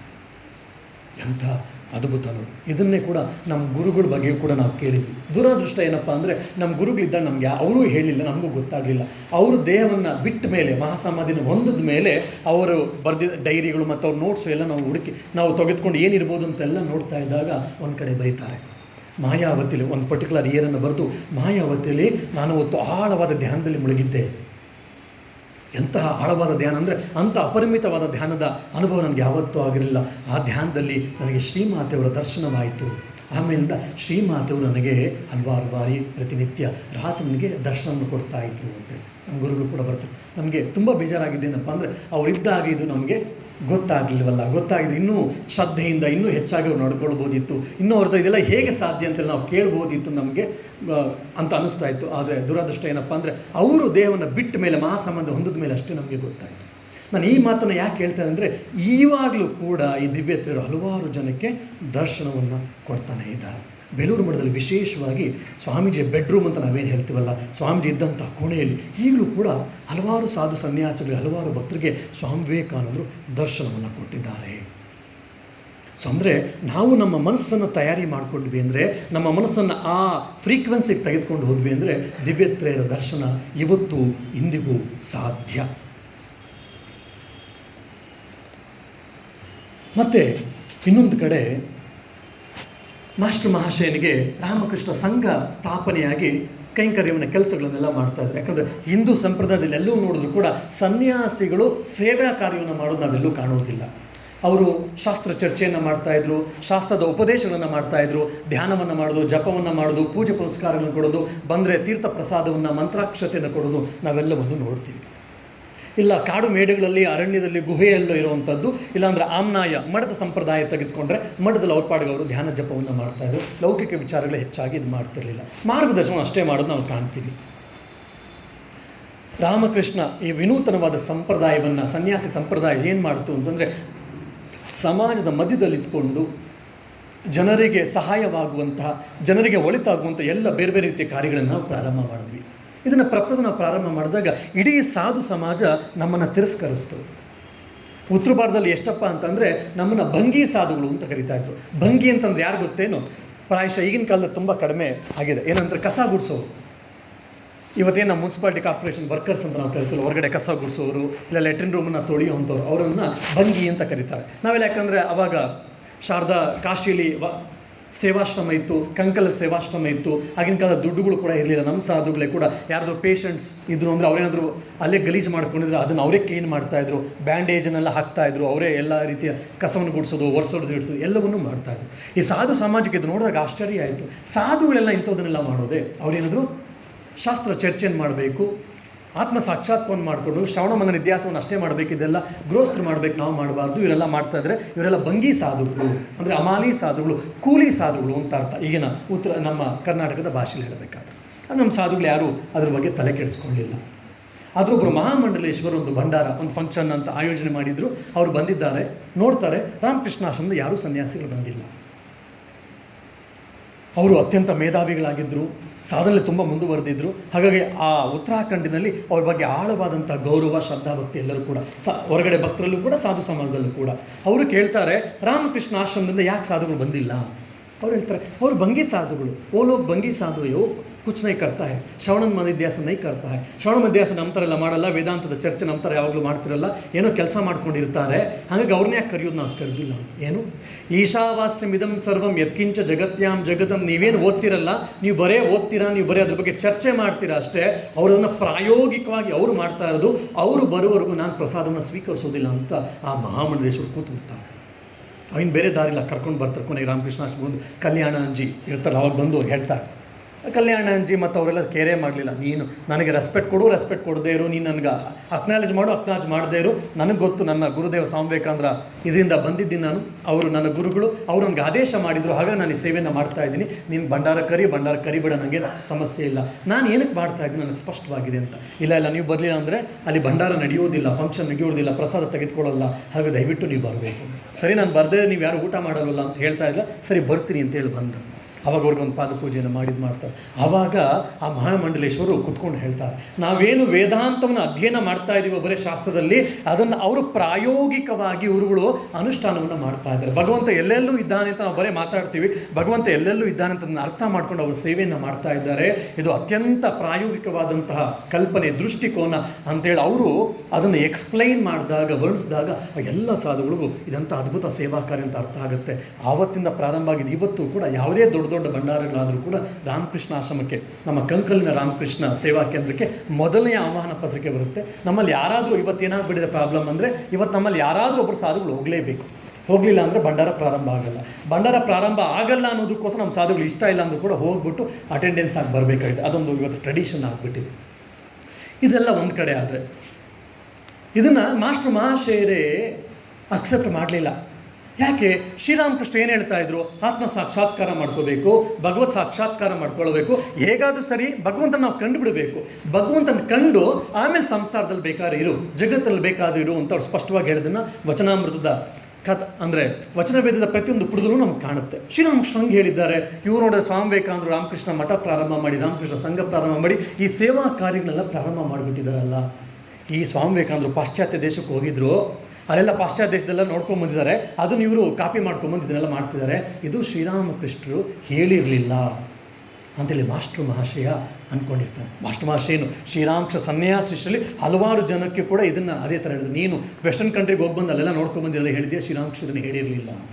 ಒಂದು ಕಡೆ ಸ್ವಾಮಿ ವಿವೇಕಾನಂದ ತುಂಬ ಕೇಳ್ತಾರೆ, ಒಂದ್ಸರಿ ಕೆಟ್ಕೋಪ ಒಂದು ಹೇಳ್ತಾರೆ, ಶ್ರೀರಾಮಕೃಷ್ಣ ಏನು ಹೇಳಿದ್ರು ಅಂತ ನಿಮ್ಗೇನು ಗೊತ್ತು, ನನಗೆ ಚೆನ್ನಾಗಿ ಗೊತ್ತು. ಎಷ್ಟೋ ಬಾರಿ ಶ್ರೀರಾಮಕೃಷ್ಣ ನಿಮ್ಮನ್ನೆಲ್ಲ ಕಳಿಸ್ಬಿಟ್ಟು ಕಿಟಕಿಗಳನ್ನ ಬಾಗಿಲನ್ನೆಲ್ಲ ಮುಚ್ಚಿಟ್ಬಿಟ್ಟು ನಾನು ಒಬ್ಬರಿಗೆ ಎಷ್ಟೊಂದು ಹೇಳ್ತಾ ಇದ್ರು, ಶ್ರೀರಾಮಕೃಷ್ಣ ಏನು ಹೇಳಿದ್ರು ನನಗೆ ಚೆನ್ನಾಗಿ ಗೊತ್ತು ಅಂತೇಳಿ. ಅಂದರೆ ಶ್ರೀರಾಮಕೃಷ್ಣ ಎಲ್ಲ ಸ್ಪಷ್ಟವಾಗಿ ಹೇಳ್ಬಿಡೋದು ಸ್ವಾಮೀಜಿಗೆ, ನಾನು ಹೋದ್ಮೇಲೆ ನೀನು ಏನೇನು ಮಾಡಬೇಕು, ಯಾಕೆ ಮಾಡಬೇಕು, ಅದಕ್ಕೆ ಶ್ರೀರಾಮಕೃಷ್ಣ ಮಹಾಸಂಘವನ್ನು ಸ್ಥಾಪನೆ ಮಾಡಿದ್ದು ಯಾರು ಅಂದರೆ ವಿವೇಕಾನಂದಲ್ಲ, ಶ್ರೀರಾಮಕೃಷ್ಣ ಅಂತೇಳಿ ನಾವು ಸ್ಪಷ್ಟವಾಗಿ ಹೇಳೋದು. ಆ ಕಾರಣದಿಂದ ಇದೇ ನಿಲುವು ಈ ಮಾಸ್ಟರ್ ಮಹಾಶಯನಲ್ಲೂ ಇತ್ತು. ಅವನೊಂದ್ಸರಿ ಕಾಶಿಗೆ ಬಂದಿದ್ದಾನೆ. ಬ್ರಹ್ಮಾಂಜಿ ಮಹಾರಾಜು ಇದ್ದರು, ಹಲವಾರು ಜನ ಡೈರೆಕ್ಟ್ ಡಿಸೈಪಲ್ಸು ಇದ್ದರು. ಶ್ರೀಮಾತೆಯವರು ಬಂದರು. ಶ್ರೀಮಾತೆಯವರು ಕಾಶಿ ಸೇವಾಶ್ರಮಕ್ಕೆ ಬಂದರು. ಕಾಶಿ ಸೇವಾಶ್ರಮ ಅಂದರೆ ಹಾಸ್ಪಿಟಲ್ ಸಾಕಷ್ಟು ಸೇವಾ ಕಾರ್ಯ ನಡೀತಾ ಇದೆ. ತಕ್ಕ ಮಟ್ಟಿಗೆ ಆಗಿನ ಸಮಯದಲ್ಲಿ ಇದೆಲ್ಲ ನೋಡಿ ಶ್ರೀಮಾತೆಯವರು ಹೇಳ್ತಾರೆ, ಆಹಾ ಎಷ್ಟು ಅದ್ಭುತ, ಈ ಪ್ರತಿಯೊಂದು ಸೇವಾ ಕಾರ್ಯದ ಹಿಂದೆ ಶ್ರೀರಾಮಕೃಷ್ಣ ಸ್ವಯಂ ಇರೋದನ್ನು ನಾನು ಕಾಣ್ತಾ ಇದ್ದೀನಿ ಅಂಥೇಳಿ ಅವರು 10 ರೂಪಾಯಿಯನ್ನು ಡೊನೇಷನ್ ಹಾಕ್ಕೊಡ್ತಾರೆ. ಇವತ್ತು ನೀವೇನಾದರೂ ಕಾಶಿ ಸೇವಾಶ್ರಮಕ್ಕೆ ಹೋದರೆ ಆ 10 ರೂಪಾಯಿ ಶ್ರೀಮಾತೆಯವರು ಕೊಟ್ಟಿದ್ದನ್ನು ಇವತ್ತೊಂದು ಫೋಟೋ ಮಾಡಿ, ಒಂದು ಫೋಟೋ ಫ್ರೇಮ್ ಮಾಡಿ ಇಟ್ಟಿದ್ದಾರೆ. ಅದನ್ನು ಉಪಯೋಗಿಸ್ದೆ. ಯಾಕಂದರೆ ಆದಿಶಕ್ತಿಯಿಂದ ಸಿಕ್ಕಿದಂಥ ನಮ್ಮದು ಬೇಸಿಕ್ ಡೊನೇಷನ್, ಅದೇ ನಮ್ಮದು ಬಂಡವಾಳ. ಆ್ಯಕ್ಚುಲಿ ಇವತ್ತೆಲ್ಲ ಲಕ್ಷಾಂತರ ರೂಪಾಯಿ, ಕೋಟ್ಯಾಂತರ ರೂಪಾಯಿ ಎಷ್ಟೇ ಕೊಟ್ಟರು ಕೂಡ ಅದು ನಮಗಲ್ಲ. ಶ್ರೀಮಾತೆಯವರು ಕೊಟ್ಟಂಥ 10 ರೂಪಾಯಿ ನಮ್ಮ ಬಂಡವಾಳ, ಅದರ ಮೇಲೆ ಇಡೀ ನಮ್ಮ ಸೇವಾಶ್ರಮ ಬಿಲ್ಡ್ ಆಗಿದೆ ಅನ್ನುವಂಥದ್ದು ನಮ್ಮ ಸನ್ಯಾಸಿಗಳ ಅಭಿಮತ, ದೃಷ್ಟಿಕೋನ, ನಿಲುವು ಮತ್ತು ಸತ್ಯವೂ ಕೂಡ. ಹಾಗಾಗಿ ಅದನ್ನು ಹಾಗೆ ಒಂದು ಫ್ರೇಮ್ ಮಾಡಿ ಇಟ್ಕೊಂಡಿದ್ದಾರೆ. ಸೊ ಶ್ರೀಮಾತೆಯವರು ಹೇಳ್ತಾರೆ, ಈ ಸನ್ಯಾಸಿಗಳು ಮಾಡ್ತಿರುವ ಎಲ್ಲ ಸೇವಾ ಕಾರ್ಯವು ಅದ್ಭುತ, ಇದರ ಹಿಂದೆ ಶ್ರೀರಾಮಕೃಷ್ಣರು ಇದ್ದಾರೆ ಅಂತೇಳಿ. ಇದನ್ನೇ ಶ್ರೀರಾಮಕೃಷ್ಣ ಸನ್ಯಾಸಿಷ್ಟರು ಗೊತ್ತು, ಮಾಸ್ಟರ್ ಮಹಾಶಯ ಇದನ್ನು ಅಕ್ಸೆಪ್ಟ್ ಮಾಡಲಿಲ್ಲ ಅಂತ ಕೀಟ್ಲೆ ಮಾಡಬೇಕು ಅಂತ ಅವ್ರು ಕೇಳ್ತಾರೆ. ಶ್ರೀಮಾತೆಯವರು ಈ ಥರ ಹೇಳ್ತಾ ಇದ್ದಾರೆ, ನಿಮಗೆ ಬೇರೆ ಭಾವನೆ ಇದೆ ನಮಗೆ ಗೊತ್ತು, ನಿಮಗೇನು ಅನಿಸುತ್ತೆ ಅಂತ. ಅವನು ಕೈ ಮುಗಿದು ಮಾಸ್ಟರ್ ಮಹಾಶಯ ಹೇಳ್ತಾನೆ, ಸ್ವಯಂ ಜಗಜ್ಜನನಿ ಆದಿಶಕ್ತಿಯೇ ಇದಕ್ಕೆ ಸರ್ಟಿಫಿಕೇಟ್ ಕೊಟ್ಬಿಟ್ಟ ಮೇಲೆ ಇನ್ನು ನಾನೇನು ಹೇಳಪ್ಪ, ಇನ್ನು ಶ್ರೀಮಾತೆಯವರು ಹೇಳಿದ್ದಾರೆ ಅಂತಂದಮೇಲೆ ಇದು ಸತ್ಯ. ಹಾಗಾದರೆ ನನ್ನ ದೃಷ್ಟಿಕೋನ, ನನ್ನ ಅರ್ಥ, ನಾನು ಅರ್ಥ ಮಾಡ್ಕೊಳ್ಳೋದು ಎಲ್ಲೋ ತಪ್ಪಿದೆ ಅಂತ ಕಾಣ್ತದೆ, ನಾನು ಸರಿಯಾಗಿ ಅರ್ಥ ಮಾಡ್ಕೊಳ್ಬೇಕು ಅಂತೇಳಿ ಆಮೇಲಿಂದ ಸ್ವಲ್ಪ ಚಿಂತನ ಮಂಥನವನ್ನು ಮಾಡಿದ್ಮೇಲೆ ಅವನು ಕೂಡ ಸ್ಪಷ್ಟವಾಗುತ್ತೆ. ಆಮೇಲೆ ಮಾಸ್ಟರ್ ಮಹಾಶಯ ನಮ್ಮ ಸೇವಾ ಕಾರ್ಯಗಳನ್ನು ಕೂಡ ಅವನು ಸ್ವೀಕರಿಸ್ತಾನೆ. ಅಂದರೆ ನೋಡಿ, ಎಷ್ಟು ಆಧ್ಯಾತ್ಮಿಕ ನಾವು ಎಷ್ಟೇ ಆಳವಾಗಿ ಹೋಗ್ತಾ ಇದ್ದರೂ ಕೂಡ ಭಗವಂತನ ಕೃಪೆ ಇಲ್ಲ ಅಂತಂದರೆ ನಮಗೆ ಪರಿಪೂರ್ಣವಾದ ಅರ್ಥ ಆಗೋದಿಲ್ಲ. ಇದನ್ನು ನಾವು ತೋತಾಪುರಿ ಜೀವನದಲ್ಲೂ ನೋಡ್ಬೋದು. ಒಬ್ಬ ಅವತಾರ ಪುರುಷನಿಗೂ ಒಬ್ಬ ಸಂತನಿಗೂ ಏನು ವ್ಯತ್ಯಾಸ ಇದೆ. ತೋತಾಪುರಿ ನಿರ್ವಿಕಲ್ಪ ಸಮಾಧಿಯ ಅನುಭವವನ್ನು ಪಡೆದು 40 ವರ್ಷಗಳ ಕಾಲ ಆ ಧ್ಯಾನದಲ್ಲಿ ಇದ್ದರೂ ಕೂಡ ಅವನ ಅನುಭವ, ಅವನ ಜ್ಞಾನ ಪರಿಪೂರ್ಣವಾಗಿರಲಿಲ್ಲ. ಯಾವಾಗ ಅವನು ಆದಿಶಕ್ತಿಯನ್ನು ಕಾಳಿಯನ್ನು ಸ್ವೀಕರಿಸ್ತಾನೋ ಆವಾಗಲೇ ಅವನ ಜ್ಞಾನ ಪರಿಪೂರ್ಣವಾಯಿತು. ಶ್ರೀರಾಮಕೃಷ್ಣರು ಕಾಳಿಯ ಭಜನೆಯನ್ನು ಮಾಡ್ತಾ ಚಪಾಳಿ ತೊಟ್ಕೊಂಡು ಮಾಡ್ತಿದ್ದಾಗ, ಏನು ನೀನು ಚಪಾತಿ ತೊಡ್ತಿದ್ಯಾ ಅಂತೇಳಿ ತಮಾಷೆ ಮಾಡ್ತಾರೆ. ಶ್ರೀರಾಮಕೃಷ್ಣಕ್ಕೆ ತುಂಬ ಕೋಪ ಬರುತ್ತೆ. ಆದರೆ ಗುರು ಏನು ಕಾಳಿಯ ಭಜನೆಯನ್ನು ಮಾಡ್ತಾ ನೀವು ಚಪಾತಿ ತೊಡ್ತಾ ಇದ್ದೀನಿ ಅಂತಿರಲ್ಲ, ಎಂಥದ್ದು ನೀವು ಅಂತ ಹೇಳಿ ಅವ್ರು ತುಂಬ ಕೋಪ ಬರ್ತಾರೆ. ಗುರುಗಳು ಅಂತ ಸುಮ್ಮನೆ ಇರ್ತಾರೆ, ಏನು ಮಾತಾಡ್ಲಿಕ್ಕೆ ಹೋಗಲ್ಲ. ಆಮೇಲೆ ಅಮ್ಮನ ಹತ್ರ ಅವ್ರು ಕಂಪ್ಲೇಂಟ್ ಮಾಡ್ತಾರೆ, ಏನಮ್ಮ ನಾನು ಭಜನೆ ಮಾಡ್ತಾನ ತೋತಾಪುರಿ ಹೇಳ್ತಾರೆ ಚಪಾತಿ ತೊಟ್ಟೋದು ಅಂತೇಳಿ, ಏನಿದು ಅಂತೇಳಿ. ಯಾವಾಗ ಎಲ್ಲಿವರೆಗೂ ಕಾಳಿಯನ್ನು, ಎಲ್ಲಿವರೆಗೂ ಆದಿಶಕ್ತಿಯನ್ನು ಸ್ವೀಕರಿಸಿದ ತೋತಾಪುರಿ, ಅವನ ಜ್ಞಾನ ಅಪರಿಪೂರ್ಣವಾಗಿತ್ತು, ಅವನಿಗೆ ಆಮಶಂಕೆ ಭೇದ ಆಗುತ್ತೆ. ಆಮೇಲೆ ಗಂಗಾದಡವನ ದೇಹವನ್ನು ಬಿಟ್ಟು ಬಿಡಬೇಕು ಅಂತ ಗಂಗೆ ನಡ್ಕೊಂಡು ಹೋಗ್ತಾರೆ. ಗಂಗಾ ನದಿಯ ಒಂದು ದಡನ ಇನ್ನೊಂದು ದಡದವರೆಗೂ ನಡ್ಕೊಂಡು ಹೋಗ್ಬಿಡ್ತಾರೆ. ಆದರೂ ಕೂಡ ಅವನಿಗೆ ಮೊಣಕಾಲುದ್ದ ನೀರು, ಅದಕ್ಕೆ ಪಾಪಿ ಸಮುದ್ರಕ್ಕೆ ಹೋದ್ರು ಮೊಣಕಾಲುದ್ದ ನೀರು ಅಂತ ನಾವು ಹೇಳೋದು. ಅಲ್ಲಿವರೆಗೂ ಗಂಗೆ ಎಷ್ಟು ತುಂಬಿ ಹರಿತಾ ಇದ್ದಾಳೆ, ಆದರೂ ಕೂಡ ನಡ್ಕೊಂಡು ಹೋಗ್ತಾರೆ ಮೊಣಕಾಲುದ್ದ ನೀರು. ಅವನ ಸಾಯ್ಬೇಕು ಅನ್ನೋ ಸಾಯ್ಲಿಕ್ಕೆ ಸಾಧ್ಯ ಆಗಲ್ಲ. ಅವಾಗ ಅವ್ನಿಗೆ ಆಶ್ಚರ್ಯ ಆಗುತ್ತೆ, ಏನೋ ನಡೀತಾ ಇದೆ. ತುತ್ತಾಪುರಿ ಎತ್ತು ನೋಡಿದಾಗ ಅವಾಗ ಅವನಿಗೆ ಕಾಳಿಗೆಯ ದರ್ಶನ, ಆದಿಶಕ್ತಿಯ ದರ್ಶನ ಆಗುತ್ತೆ. ಅವಾಗ ಅವನಿಗೆ ಆದಿಶಕ್ತಿ ಯಾರು, ಆ ಬ್ರಹ್ಮ ಮತ್ತು ಶಕ್ತಿ ಎರಡೂ ಅಭೇದ ಅಂತೇಳಿ ಶ್ರೀರಾಮಕೃಷ್ಣ ಹೇಳ್ತಲ್ಲ, ಅದು ಅವನಿಗೆ ಗೊತ್ತಾಗುತ್ತೆ. ಆವಾಗ ಅವನು ಬಂದು ಶ್ರೀರಾಮಕೃಷ್ಣ ಹತ್ರ ಭಜನೆಯನ್ನು ಮಾಡಿ ಅಂತ ಹೇಳಿ ಶ್ರೀರಾಮಕೃಷ್ಣ ಭಜನೆ ಮಾಡ್ತಾರೆ. ಇವರು ಕೂತ್ಕೊಂಡು ಕೇಳ್ತಾ ಕೇಳ್ತಾ ಅವರು ಕಣ್ಣೀರೆಲ್ಲ ಇಡ್ತಾ ಇರ್ತಾರೆ ತೋತಾಪುರಿ. ಆವಾಗ ಅವ್ರು ಹೇಳ್ತಾರೆ, ಶ್ರೀರಾಮಕೃಷ್ಣ ಹೇಳ್ತಾರೆ, ಜ್ಞಾನ ಚೊಳಗಾಚೆ ಭಕ್ತಿ ಏಷೆಗಾಚೆ, ಜ್ಞಾನ ಹೊರಟೋಯ್ತು ಭಕ್ತಿ ಬಂತು ಅಂತೇಳಿ ಶ್ರೀರಾಮಕೃಷ್ಣರು ಕಿಂಡಲ್ ಮಾಡ್ತಾರೆ ತೋತಾಪುರಿಯನ್ನು. ಅದು ತೋತಾಪುರಿ ಸುಮ್ಮನೆ ಕೂತಿರ್ತಾರೆ. ಅಂದರೆ ಅವರ ಸಾಧನೆ, ಅವರ ಅನುಭವ ಸಂಪೂರ್ಣವಾಯಿತು. ಆದಿಶಕ್ತಿಯ ಕೃಪೆ ನಮ್ಗೆ ಆಗದೇ ಇದ್ದರೆ, ಮಹಾಮಾಯ ಕೃಪೆ ನಮ್ಗೆ ಆಗದೇ ಇದ್ದರೆ ನಮ್ಮ ಸಾಧನೆ, ನಮ್ಮ ಅನುಭವ ಪರಿಪೂರ್ಣವಾಗುವುದಿಲ್ಲ ಅಂತೇಳಿ ಇದೆಲ್ಲವನ್ನು ನಾವು ನೋಡ್ಬೋದು. ಹಾಗಾಗಿ ಆ ಶ್ರೀರಾಮಕೃಷ್ಣ ಶ್ರೀಮಾತೆಯರ ಕೃಪೆ ನಮಗೆ ಆದಾಗ, ಇಲ್ಲ ಶ್ರೀಮಾತೆಯರ ಕೃಪೆ ನಮಗೆ ಆದಾಗ ನಮ್ಮ ಸಾಧನೆ ಪರಿಪಕ್ವವಾಗ್ತದೆ, ನಮ್ಮ ಅನುಭವಗಳು ಪರಿಪಕ್ವವಾಗ್ತದೆ, ನಮ್ಮ ಸಾಧನೆಯಲ್ಲಿ ನಾವು ಮುಂದೆ ಮುಂದೆ ಹೋಗಲಿಕ್ಕೆ ಸಾಧ್ಯವಾಗ್ತದೆ. ಈ ಸಾಧನೆ, ಆಧ್ಯಾತ್ಮಿಕ ಜೀವನ ಅನ್ನುವಂಥದ್ದು ಒಂದು ದಿವಸದಲ್ಲಿ, 2 ದಿವಸದಲ್ಲಿ ನಾವು ಪಡೀಲಿಕ್ಕಾಗೋಲ್ಲ. ಇದೆಲ್ಲ ನಿರಂತರವಾದ ಅಧ್ಯಯನ, ನಿರಂತರವಾದ ಸಾಧನೆ ಇದ್ದಾಗ ಮಾತ್ರ ಸಾಧ್ಯ. ಆ ದಿವ್ಯತ್ರಯರ ನಿರಂತರವಾದ ಕೃಪೆ ನಮಗಾಗಲಿ, ಆವಾಗ ಮಾತ್ರ ನಾವು ಈ ಮಾನವ ಜನ್ಮದ ಗುರಿಯನ್ನು ಮುಟ್ಲಿಕ್ಕೆ ಸಾಧ್ಯ ಆಗುತ್ತೆ. ಅಂಥ ಕೃಪೆ ನಮ್ಮೆಲ್ಲರ ಮೇಲೆ ಆಗಲಿ ಅಂತೇಳಿ ಈ ಕೆಲವಿನ ಮಾತಿನ ಪುಷ್ಪಗಳನ್ನು ಅವರ ಚರಣಾನಂದದಲ್ಲಿ ಸಮರ್ಪಿಸ್ತಾ, ನಮಗೆಲ್ಲರೂ ಕೂಡ ಆ ಜ್ಞಾನ ಭಕ್ತಿ ವಿವೇಕ ವೈರಾಗ್ಯಗಳನ್ನು ಸರಿಯಾದ ಅರ್ಥಗಳನ್ನು ನಮಗೆ ಕೊಡಲಿ ಅಂತೇಳಿ ದಿವ್ಯದಲ್ಲಿ ಪ್ರಾರ್ಥಿಸ್ತಾ ನನ್ನ ಮಾತಿಗೆ ವಿರಮಿಸ್ತೇನೆ. ಓಂ ಶಾಂತಿ ಶಾಂತಿ ಶಾಂತಿ. ಹರಿ ಓಂ ತತ್ಸತ್. ಶ್ರೀರಾಮಕೃಷ್ಣಾರ್ಪಣಮಸ್ತು.